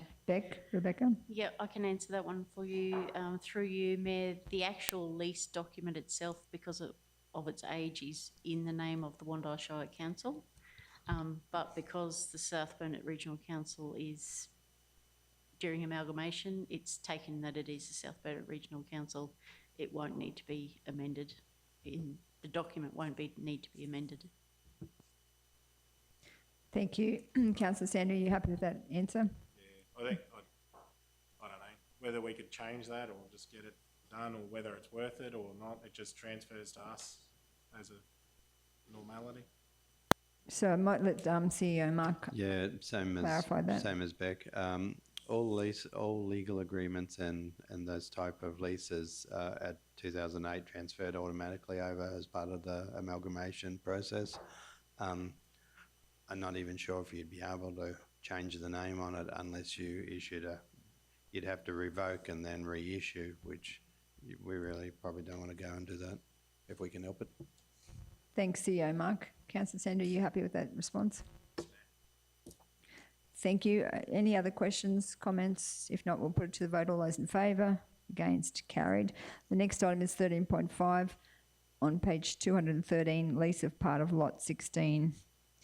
So that one there, the officer's recommendation is that South Bennett Regional Council, in accordance with sections 2361B2 and 2361C3 of the Local Government Regulation 2012, disposes of a valuable non-current asset other than by way of tender or auction to a community organisation, and for the purpose of renewing the lease of the Woodworkers Building, being part of Lot 16 on SP 131876, to the existing tenant Wondai Woodcrafters Association Incorporated for a term of 10 years with no options to renew the lease, with initial rent and annual rent reviews in accordance with council's fees and charges. And number two, in accordance with section 2571B of the Local Government Act 2009, delegates to the Chief Executive Officer the power to negotiate, finalise and execute a lease with the Wondai Woodworkers Association Incorporated on terms and conditions the Chief Executive Officer reasonably considers unsatisfactory to Council. Did someone want to move that? Councillor Height. Second by Councillor Deneen. Councillor Height. No, I just wanted to add there that the Wondai Woodworkers have leased this building for a long time, and they do fantastic work, and it's a wonderful opportunity for people to get involved in woodworking. So fully supportive of this lease. Thank you. Thank you, Councillor Height. So any other comments, questions? If not, we'll put it to the vote. All those in favour? Against? Carried. Thank you. The next item is item 13.7. 13.6 on page 223, and that one is Bunya Highway Wondai lease. So the officer's recommendation I'm just going to find that page.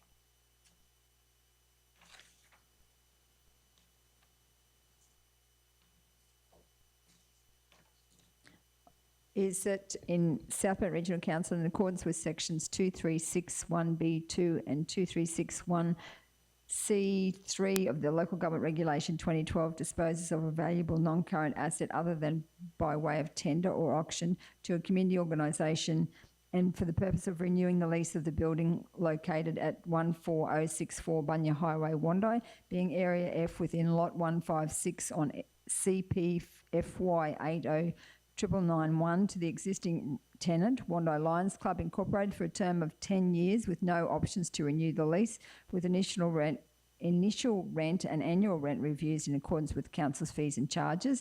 And number 2, in accordance with sections 2571B of the Local Government Act 2009, delegates to the Chief Executive Officer the power to negotiate, finalise and execute a lease with the Wandai Lions Club Incorporated on terms and conditions the Chief Executive Officer reasonably considers are satisfactory to Council. Would someone like to move that? Councillor Height, seconded by Councillor Sander. Councillor Height. Similar thing, the Wandai Lions Club, in fact, were successful with a gambling community benefit fund recently to refurbish this and put a new flooring in. So they do a great job, and that's a great community asset for Wandai and the region. So yes, fully supportive of this. Thank you. Any other comments or questions? It's been moved and seconded, so I'll put it to the vote. All those in favour? Against? Carried. The next item is 13.7 on page 227. And that one is to do with the recreation drive for Ruhlin.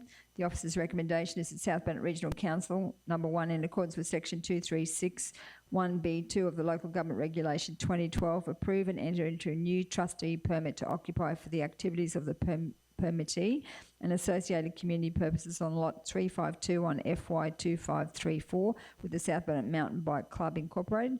And number 2, in accordance with section 2571B of the Local Government Act 2009, delegates to the Chief Executive Officer the power to negotiate, finalise and execute a trustee permit to occupy with the South Bend Mountain Bike Club Incorporated on terms and conditions the Chief Executive Officer reasonably considers are satisfactory to Council, and we added for the term of 3 years. So I was going to say the same, Mayor. So after the discussion, it'd be at the top in point 1, Danielle, after Mountain Bike Club Inc. Just for a term. For the term of 3 years, and that's because it's a permit to occupy as opposed to full lease, trustee permit to occupy. So, would someone like to move that? Councillor Height, second by Councillor Dineen. Councillor Height. Seem to be saying the same things for each one. The Mountain Bike Club are doing a fantastic job out there. They actually have built quite a lot of tracks that you can do mountain biking and jump over rocks and all sorts of things. They auspiced the state championships late 2024, which brought a lot of people to the region. Mountain biking is very popular. It's a perfect location for the mountain bikes because sort of a little bit out of the way, but in our region, and yeah, very supportive. They've applied for a number of grants to improve those tracks to make them more challenging, plus having a beginner's track to encourage young people to get onto mountain bikes. So yeah, another one I'm fully supportive of. Thank you. Thank you, Councillor Height. I'm not sure who had their light on next. Was it Councillor I was going Dineen? to say exactly what Councillor Roz said. It was a pleasure to go to the state event out there and to see the work that they've done and the continued commitment to the mountain biking. So, thanks. Thank you, Councillor Dineen. Councillor Sander. Yeah, well, I support this and the other 3 as well that we've just done, but I just want to point out that on top of this, like, council incurs fees of native title assessments and cultural heritage assessments. So there's always, I just want to point out that there's always other issues involved and title searches and stuff like that. So we're just, I do want to point out that there's extra expenses all the time with native title assessments and stuff like that we're always responsible for as well. Yeah, that is exactly right. So, Councillor Little. So just a question. did they already have a licence to occupy on that area, or is this a brand new one? So, Beck, would you like to answer that one?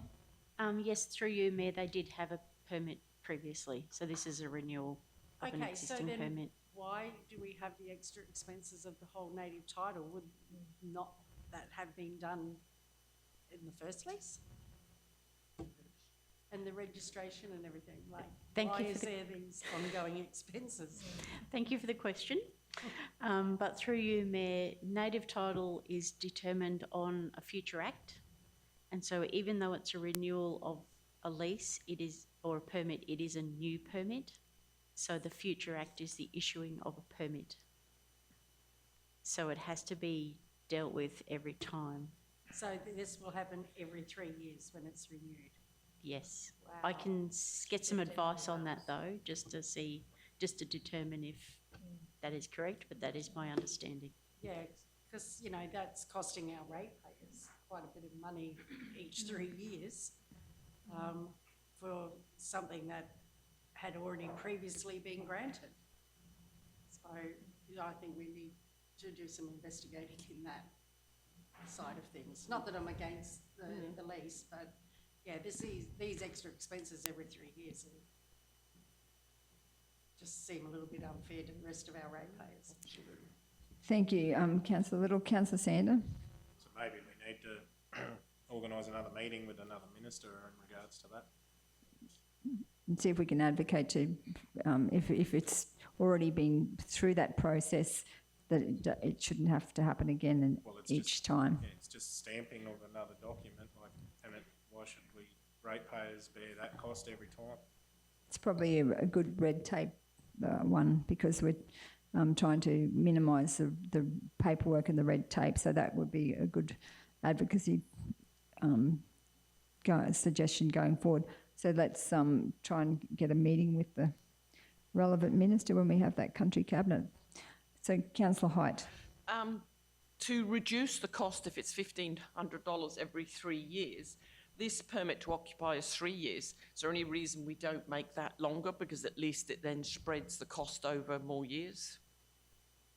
Through you, Mayor, that the timeframe for 3 years for a permit is a legislative requirement, and we can't go beyond 3 years because of under the Land Act. We can't put options in, right? No. Okay. Thank you. So are we ready to vote? We'll put it to the vote. All those in favour? Against? Carried. Thank you. So the next item is 13.8 on page 243 of the agenda. So this one here is the development permit for material change of use for high impact industry. It's in a sawmill. So the officer's recommendation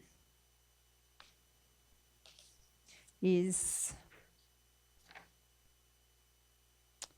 I'm just trying to find on my page 242. I've got it now. I'm sorry. The officer's recommendation is the development application for a development permit for material change of use for high impact industry, increased sawmill throughput, and environmentally relevant Act ERA 47C and ERA 33 at 256-258 Old Esk Road to Romeo, and described as lots 228 and 229 on SP 136942, be approved subject to the following conditions, and there's a list of conditions there. Would someone like to move that one? Councillor Little, seconded by Councillor Deneen. Councillor Little. Thank you, Mayor. I just would like to say that going through this application, I can see that there hasn't been any properly made objections to this going ahead. It is a well-established business for our area, Division 2. It has a very long history, over 100 years, I believe. And I believe that the applicant doesn't have any problems with the conditions that have been imposed on this application. They do employ local people, and we've been able to increase their output or throughput, it's highly likely that they will have to increase their workforce, and they do like to employ locals. So I highly recommend this to the chamber. Thank you. Thank you very much, Councillor Little. Councillor Sander? Yeah, I notice here on under road upgrades ENG 16, there's no page number on it, but ENG 16, it's got like the roadworks, some of the roadworks in this development are conditioned under the Somerset Regional Council. So it's advised. Has there been any objection to any of these conditions that have been applied? Through you, Mayor, part of the confirmation notice process, the application was referred to Scenic Rim, I think it's Somerset, get the S's wrong, sorry, apologies, for their third-party input. So council, they reviewed the application, council provided the local government authority with a copy of the conditions, and they had no objections. The only requirement was that the section of road within Somerset was to their standards, which we've incorporated in the conditions. Thank you. Thank you. Any other questions or comments? We're ready to vote. Put it to the vote. All those in favour? Against? Carried. Thank you. The next item is 13.9 on page 560 of the agenda. So this one is to do with a undefined use battery energy storage system. So this one was laid on the table. So we're going to move a procedural motion that we lift it off the table. Moved by Councillor Sander, second by Councillor Hoyt. Put it to the vote. All those in favour? Against? Carried.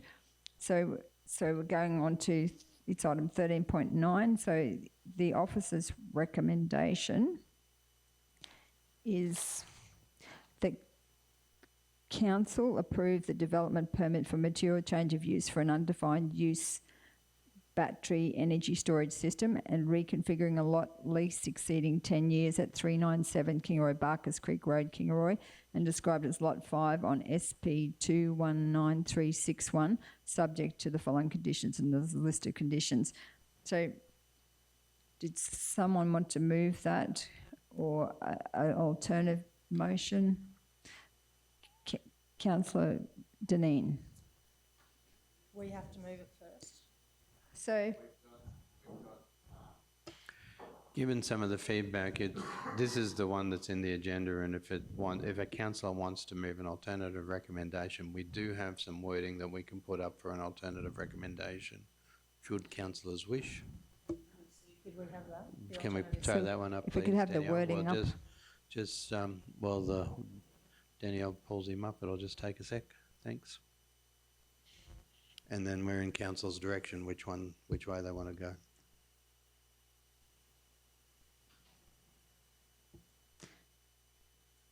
So the other alternative motion is that council refuse the development permit for material change of use for an undefined use battery energy storage system and reconfiguring a lot lease exceeding 10 years at 397 Kingaroy Barkers Creek Road, Kingaroy, and described as Lot 5 on SP 219361, subject to the following reasons, and there's a list of reasons for refusal.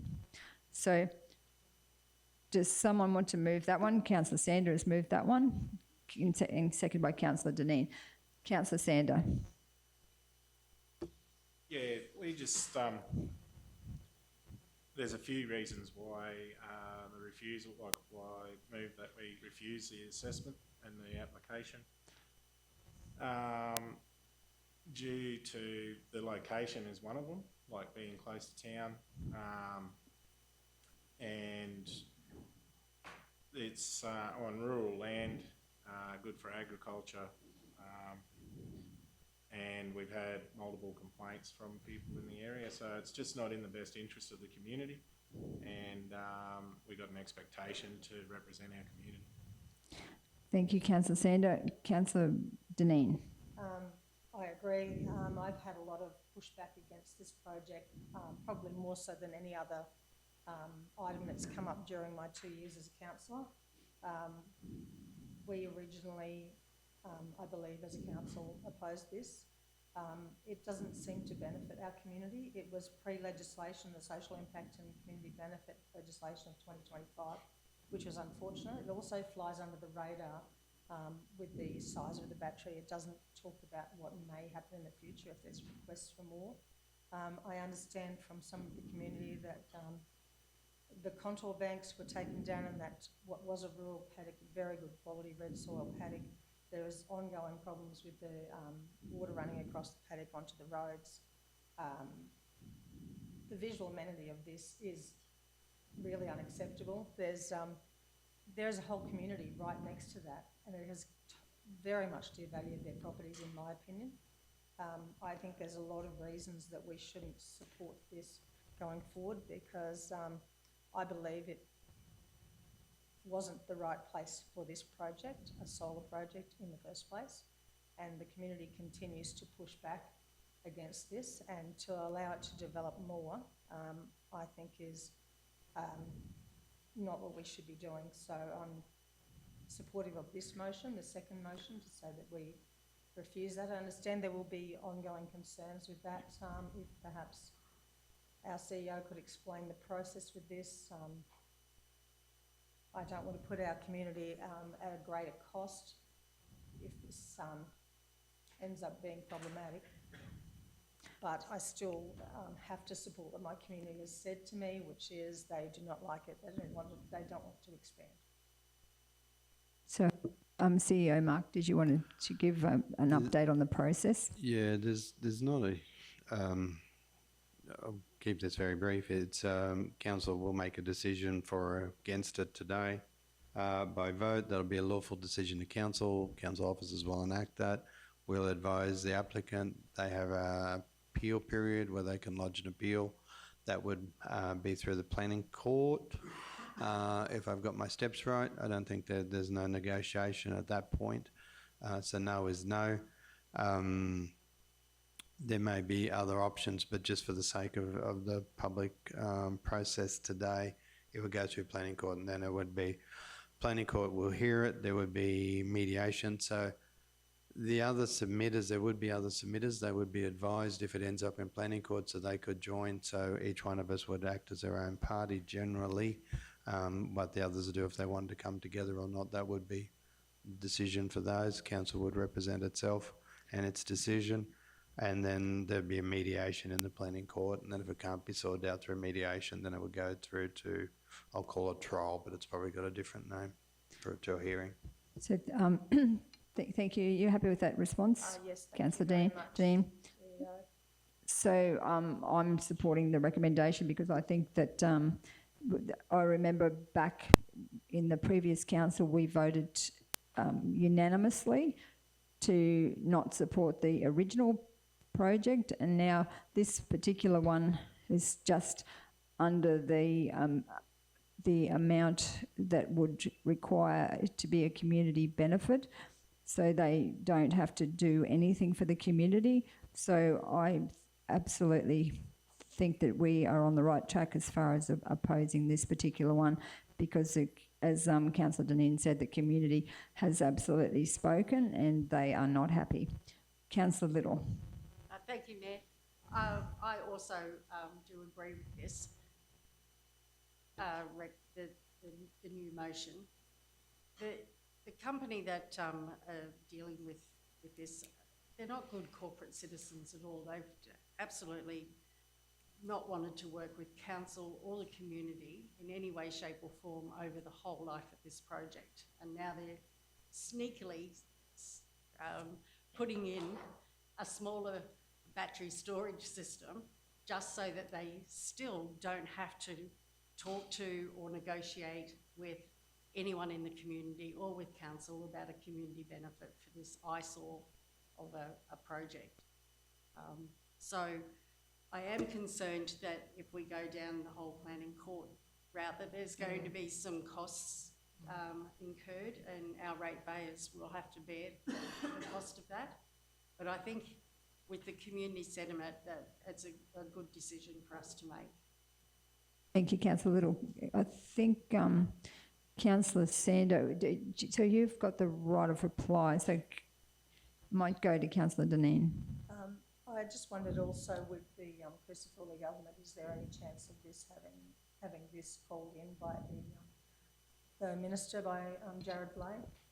That would be a discussion that would be have to have, and it's probably not for the decision-making process here, please. Thank you. Thank you very much for that guidance. Councillor Sander, do you like to exercise your right of reply? Yes, Mayor. So all those other issues aside, like the reasons for refusal today are the assessment of the development against the relevant zone is zone purpose of the land. The planning scheme codes and planning scheme policies demonstrates that the proposed development will cause significant adverse impacts on the surrounding natural environment, the built environment and infrastructure, the community facilities or the local character and amenity of that area. And on a balance, the application is refused as the development does not comply with the aspects of the assessment benchmarks. So even though all those other reasons are equitable, this is the reason why that I move this motion. Thank you, councillor Sander. Any other discussion? You ready to vote? Put it to the vote. All those in favour? So we're voting on this motion, which is, thank you. That's carried unanimously. Thank you. So we're moving on to item 13.10, list of correspondence pending completion of assessment reports on page 174. So sorry, 1074.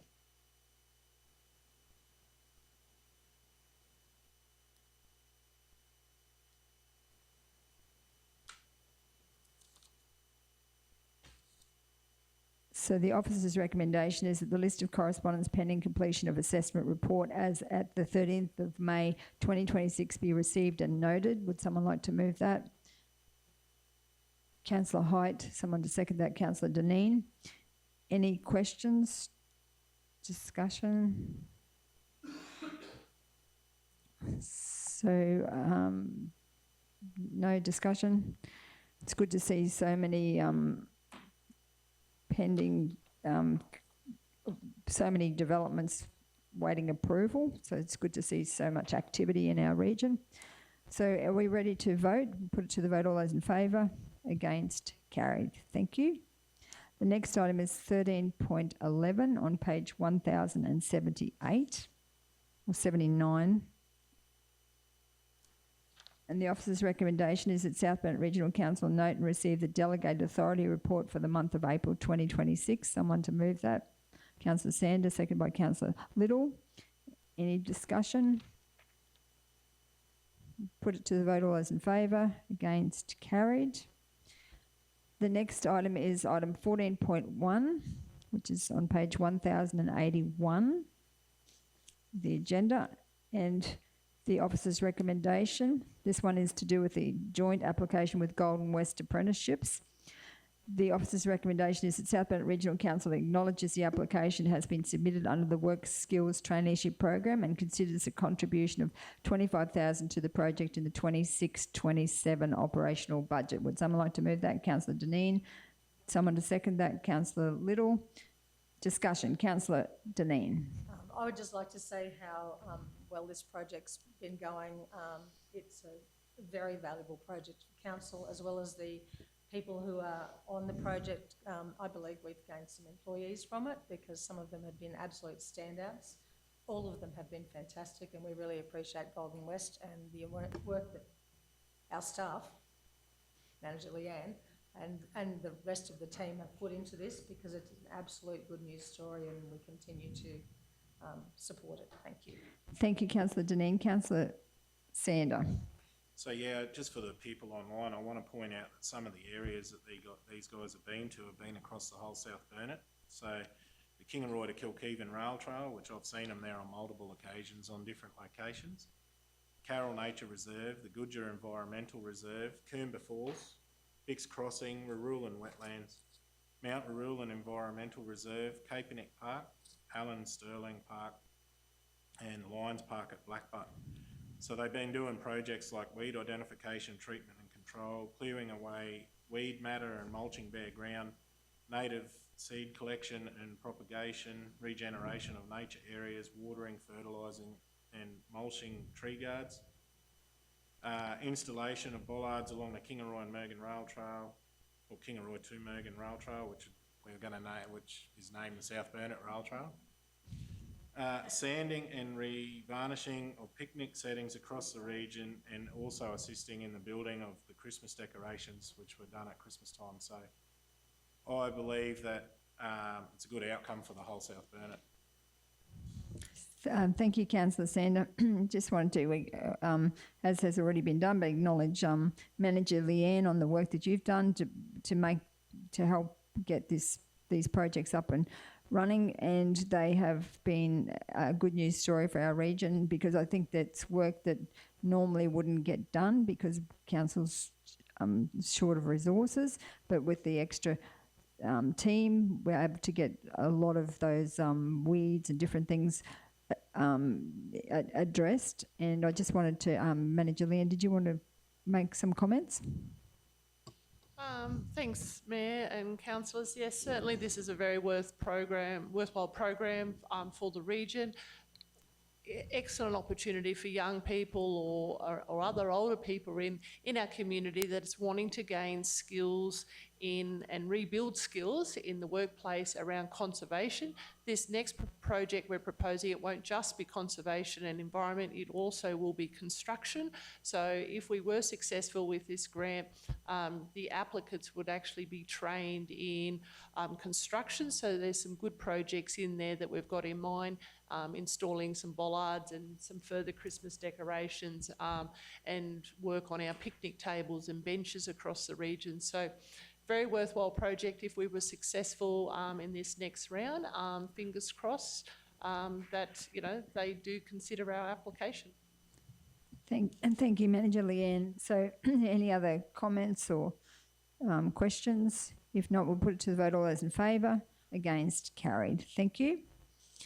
So the next item is questions on notice. So we've got one on page 1124, question on notice state waste levy cost for 24-25. So the question on notice was from Councillor Jane Erkins. So the officer's recommendation is that the response to the question regarding state waste levy cost for 24-25 raised by Councillor Jane Erkins be received and noted. Would someone like to move that? Councillor Little, seconded by Councillor Deneen. Councillor Little. Thank you, Mayor. So when you look at this response, at the end of the day, our net position is minus $556,162 in the last financial year for waste disposal. And I know that Councillor Erkins and myself and most of the other councillors here are really quite concerned about that much money that we are having to pay to the state government to do with our waste. So I am really hopeful that in the next budget we can allocate some funds towards some advertising and or workshops around the region on how to do better at recycling. I don't believe as a region we are pulling our weight in the efforts of recycling and reducing this all that recycling that is going to our general waste. It's clogging up our dumps and it's making it very hard for a region, and our ratepayers are having to stump up that money, if that amount, if not more, in the next year. So, yeah, I know that Councillor Erkins and myself are quite concerned about the level of waste that's going into our landfill. Thank you, Councillor Little. I think we're all very concerned about it, and we're absolutely needing to get the word out more about what needs to happen, and even the commercial users of our tips to separate their waste would make a huge difference to so that instead of it just going as mixed loads, it could be recycled there's quite a significant amount that could be recycled. So we need to send a strong message out, and as you've suggested, some communication and media around getting that a better outcome for our waste going forward. Councillor Sander. Yes, I agree with council a little, but people look, as councillors and as the council who manage the dumps, people look at us for answers and look at us to be responsible for handling of the landfills. I believe that, you know, we have a right and a responsibility to look after them, but we also need the assistance of the residents of the South Burnett to work with us as well to try and limit that. I believe that we can come up with a solution that can solve our landfill issues, and I hope that the community can come with us on that to try and solve those issues. So I look forward to what comes about with our dumps. Thank you, Councillor Sander. Councillor Deneen. Yeah, I am absolutely on board with this recycling. I would love to see the red-lidded bins picked up every second week and the recycle bins every week, or because I know if you're diligent, you know, you can make a big difference. But there is still that community feeling that no matter what they put in the recycle bin, it goes to landfill. And we really need a strong education program and a message to those people to say that it is worth it. We are much better off recycling. We have one planet. I don't want to live on Mars. We need to look after it, and recycling is an absolute way to make a difference at your home, at your business, anywhere. So we appreciate that. Thank you, Councillor Deneen. Councillor Height. I agree with all that. So I guess my point is ratepayers through council pay for the rubbish collection, they pay for the processing, they pay for the waste transfer dumps, they pay for the dump, and then we have to pay $500,000 to the state government. Now, that if we didn't have to pay that $500,000 to state government, we could use that $500,000 to actually do more things on processing waste. So our ratepayers are having to pay $500,000 to the state government, even though we as ratepayers and council pay for all of the waste management, and yet we still have to pay $500,000 to the state government. Yes, that's it's very, very valid point, and certainly a challenge for us to be able to try and educate the community and to try and get that figure squared off next year. Hopefully we can make that so that there's the ratepayers didn't have to foot any bill, and we can get more recycling happening. So, Councillor Height. So I guess the question is that our ratepayers should be asking the state government, what do you get for $500,000 when we're already paying for all the waste processing? You know, I think they need to ask our state government, why are we giving you $500,000? What are you doing towards waste management? Yes, well, we can talk to the state government again when we do we've got the country cabinet coming, so that's waste will be certainly a hot topic. I think not just from our community, but it's also raised at Webbrock and everywhere. Waste is a massive issue across right across Queensland and beyond. It's just costing a fortune. So yes, it certainly will be one that will be a hot topic at the country cabinet meeting. So any other comments, discussion? If not, I'll put it to the vote. All those in favour, against, carried. So this information section is nil. So we're moving on now to the confidential section. So we'll move that we're going into the confidential section, and we've got the reasons why we would go into confidential. I'll just ask someone to move. So Councillor Little, and seconded by Councillor Height, that we go into confidential, and the reasons are 17.1 Organisational Development Plan, 17.2 Lease of Area 17 Kingaroy Aerodrome being part of Lot 3 on SP 249643, 17.3 Lease of Area 16 Kingaroy Aerodrome being part of Lot 3 on SP 249643, 17.4, lease of 66-68 Lamb Street, Mergen, being part of Lot 1 on CPM 55124. 17.5, Mount Rural Reservoir 3 tender evaluation. 17.6, trunk sewer construction River Road to First Avenue, Kingaroy tender evaluation. And 17.7, request to waive a fee for relocatable house. So that's the reason we would move into confidential. So I'll put it to the vote. All those in favour? Against? Carried. Thank you.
So welcome back to the meeting, to the General Council meeting. So we've just come out of confidential, so I'll ask that someone move that we resume the ordinary meeting. Councillor Hyde, seconded by Councillor Sander. Put it to the vote. All those in favour? Against? Carried. So the first item is the organisational development plan, and the officer's recommendation is that South Bennett Regional Council receive the third quarter report for the organisational development plan version dated 16th of July 2025. Someone to move that. Councillor Dineen, seconded by Councillor Little. Any discussion? Everyone ready to vote? Put it to the vote. All those in favour? Against? Carried. The next item is item 17.2 on page 61 of the confidential agenda. That's the lease of Area 17 at the Kingaroy Aerodrome.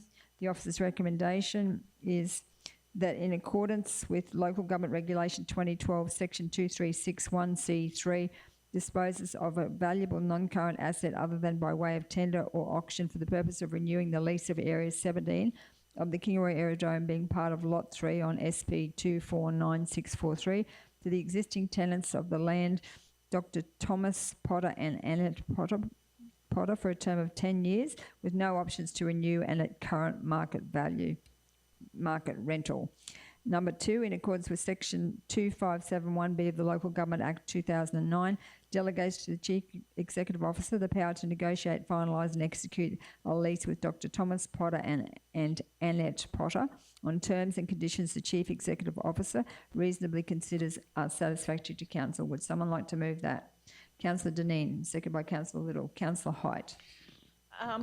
There is a rent review in 5 years. What if the tenants don't want to continue? I do think 10 years is too long. So, CEO Mark, did you want to answer that one? Yeah, certainly. You may think that 10 years is too long, but it's a standard term for a lease. It's a commercial operation. It's a rent release. If the tenants don't want to continue, they surrender the lease. They just surrender it. Yeah, and it has no option to renew. So, which is it's pretty much a bog standard lease. Thank you, CEO Mark. Any other questions?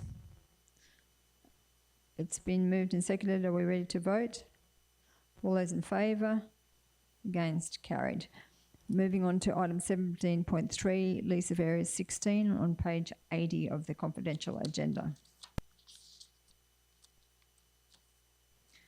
The officer's recommendation is that South Bennett Regional Council, in accordance with Section 2361C3, disposes of a valuable non-current asset other than by way of tender or auction for the purpose of renewing the lease of Area 16 at the Kingaroy Aerodrome, being part of Lot 3 on SP 249643 to the existing tenants, Paul and Karen Garner, for a term of 10 years with no options to renew and at current market rental. Number 2, in accordance with Section 2571B of the Local Government Act 2009, delegates to the Chief Executive Officer the power to negotiate, finalise and execute a lease with Paul and Karen Garner on terms and conditions the Chief Executive Officer reasonably considers are satisfactory to Council. Someone to move that? Councillor Sanders, seconded by Councillor Little. Any discussion? If not, put it to the vote. All those in favour? Against? Carried. The next item is 17.4 on page 90 of the confidential agenda. And the officers, this one is to do with the lease of 666 to 68 Lamb Street, Mergen. The officer's recommendation is that South Bennett Regional Council, in accordance with Section 2361C3, disposes of a valuable non-current asset other than by way of tender of auction for the purpose of renewing the lease of 66-68 Lamb Street, Mergen, being part of Lot 1 on M55124 to the existing tenants Serendipity West WA Proprietary Limited as Advanced Personal Management, APM, for a term of 1 year with no options to renew and at current market rental. And number 2, in accordance with Section 2571B of the Local Government Act 2009, delegates to the Chief Executive Officer the power to negotiate, finalise and execute a lease to Serendipity WA Proprietary Limited as Advanced Personal Management, APM, on terms and conditions the Chief Executive Officer reasonably considers are satisfactory to Council. Would someone like to move that one? Councillor Sander, seconded by Councillor Dineen. Any questions, comments? Ready to vote? Put it to the vote. All those in favour? Against? Carried. The next item is item 17.5 on page 118 of the confidential agenda. And the officer's recommendation is that South Bennett Regional Council award the design and construction of Mount Rurul and Reservoir Number 3 to Waters Marine Proprietary Limited for the tendered price, and delegate to the Chief Executive Officer to negotiate the contract. Would someone like to move that one? Councillor Sander, seconded by Councillor Deneen. Any discussion? Put it to the vote. All those in favour? Against? Carried. The next item is 17.6 on page 129. And this one is the officer's recommendation. This is a tender for sewer construction River Road to First Avenue, Kingaroy. That South Bennett Regional Council, 1, accept the tender of Gulf City Proprietary Limited to undertake the construction of Kingaroy Trunk Sewer Upgrade River Road to First Avenue for the tendered price, and delegate to the Chief Executive Officer to negotiate the contract. And number 2, increase the available budget by allocating funds from the Kingaroy WWTP repair works to this project during the quarterly review. Someone to move that. Councillor Deneen, second by Councillor Sander. Councillor Deneen. I think this is a very good example of the cost of these type of projects, which are vital to see our town grow and the other towns in the region, and is a great case for our hope that we get some of that regional activation fund money, which we will treasure when we hopefully get it. It's going to make a huge difference to our region because the cost of this is quite astronomical. Both Councillor Danita and myself put Works for Queensland money to it, so it's a great project and we need it. Thanks. Thank you, Councillor Deneen. Any other questions or comments? If not, I'll put it to the vote. All those in favour? Against? Carried. The next item is number 17.7 on page 140, request to waive fee for relocatable house. So the officer's recommendation, so it's South Bennett Regional Council. So I'm going to move that we waive the $40,000 relocatable house bond pending all applicable approvals are submitted and ongoing monitoring to ensure approvals are submitted and met. Someone to second that? Councillor Little. So I'm going to speak to the motion. So due to having to rebuild after a fire and a large amount of medical bills from a car accident, this particular couple are unable to cover the bond. They've received quotes from 2 house removal businesses to relocate the home to their property. And these quotes include the delivery and stumping of the house from a professional company. And they've also received quotes from one of the companies, which includes all required council building and plumbing approval. And the building will also require some expenditure to remove asbestos prior to being able to be moved, which the applicants will pay for. So because of their hardship and the struggle that they are currently in, I think that out of compassion for this couple that we need to waive the full fee. So that's my motion. Any discussion? So who had the light on first? Was that Councillor Ros? Yes, I'm not supportive of this. I feel this is a bond and this is money that they get back. So I would be happy with waiving 20,000 and going half, but I'm just not sure. I feel it sets a big precedent. And whilst I have a lot of compassion for this young couple, but they are both working full time, and I just feel we're setting a precedent. Previously, the bond was 20,000, and we actually got caught with a couple of people who moved homes into the region, and then I think they're at the top of Kingaroy Street, and then got into trouble because there was stuff to be done on the houses and we didn't have any of the bond money. So I just feel it's setting a dangerous precedent if we waive that bond. But in view of their situation, I would be happy to waive half of it, 20,000, because of course they do get that bond back as soon as the house is on site and been inspected and ticks all the right boxes. Thank you, Councillor Height. Councillor Sander. Yeah, I think I can understand what the mayor's trying to do, and it is a sad situation, and when you're in that predicament and trying to loan that extra 40, even 20, it may affect, you know, it may be the difference between being able to do it or not being able to do it. I was in agreement to do what Ros said, but I also now listen to the mayor and the reasoning behind it. I would probably side with the mayor on this one, but make it certain that those checks are done, and when they're at those certain points that they, you know, so that they adhere to what is required to make the amenity of the house, and that where they get those points in it to get that money back, then we need to ensure that that's adhered to. Make it more stringent that they follow those conditions. Thank you, Councillor Sander. Councillor Dineen. I agree, and it does sound like this young couple are probably in dire situation. I remember many years ago shifting a house out of the Wandai Shire out to our farm at Pushney, and we wouldn't have been able to come up with any extra money at that time. But then I believe what Councillor Sander referred to is that being stringent, we won't be able to be stringent if there is no bond at all, because there won't be anything to refund. So could I have some clarity around that process if we did happen to not request any bond at all? So that's a good question. So GM Kerry? Yes, so through you, Madam Mayor. So even if council approved the waiving of the bond, so there would still be a process that needed to be followed for bringing the house from where it is onto the property and getting it all set up. So they would still have to go through all of those normal ticking of the boxes around the steps that need to happen. It's just that the bond, if it was fully waived, they just wouldn't have to pay the bond, but the process would still stand. So what would the recourse be if they didn't actually follow that process? What then do you have to enforce any of it? That's a good question.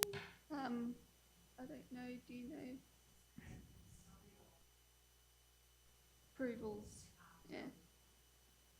They would get a show cause and that sort of stuff if they didn't, and they would have to do it under the building legislation. Okay, thank you. Yeah, I really appreciate that. Thank you. Councillor Sander? Yeah, I also want to add that I don't want to give the staff whiplash with stuff like this as well. Like, we're here, there, backwards and forwards. Like, at any point, anyone can apply to council to have fees reduced, or community groups or organisations, or if they're having hardship, even with rates. You know, people can come and approach us and try to get those fees reduced or waived. I just want to point out that it's not a common practice, that this is extenuating circumstances in this case. Thank you.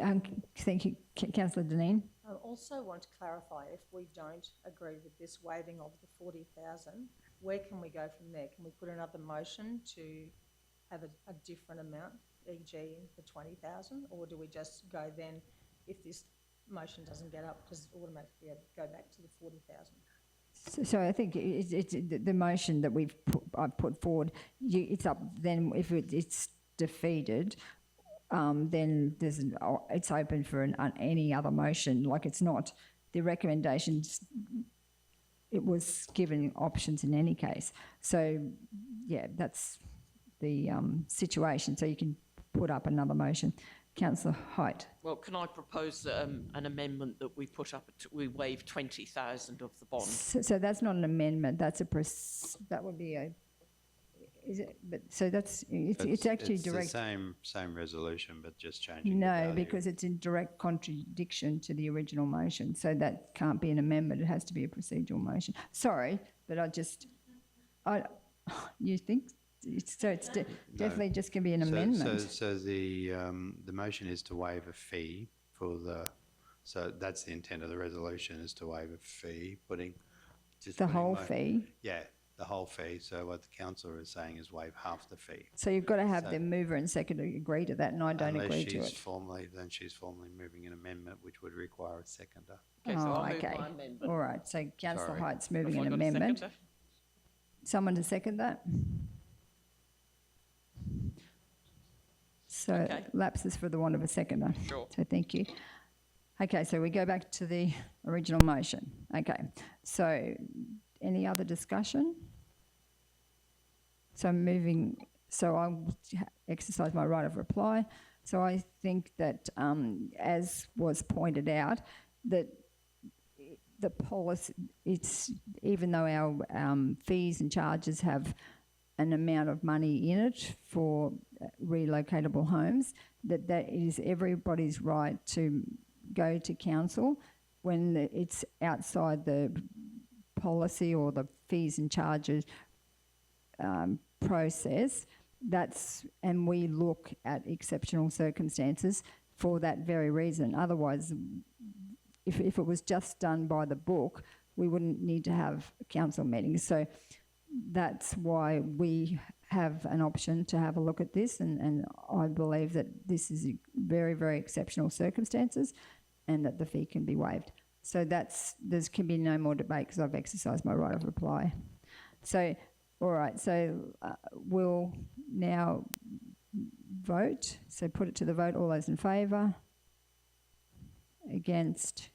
The motion is carried. 4 votes and Councillor Heights against it. So thank you all, and that concludes our meeting. So thanks everyone for coming in. Thanks Brad and Malcolm for your contribution towards that last part of the council agenda, and have a good rest of the day. Thank you.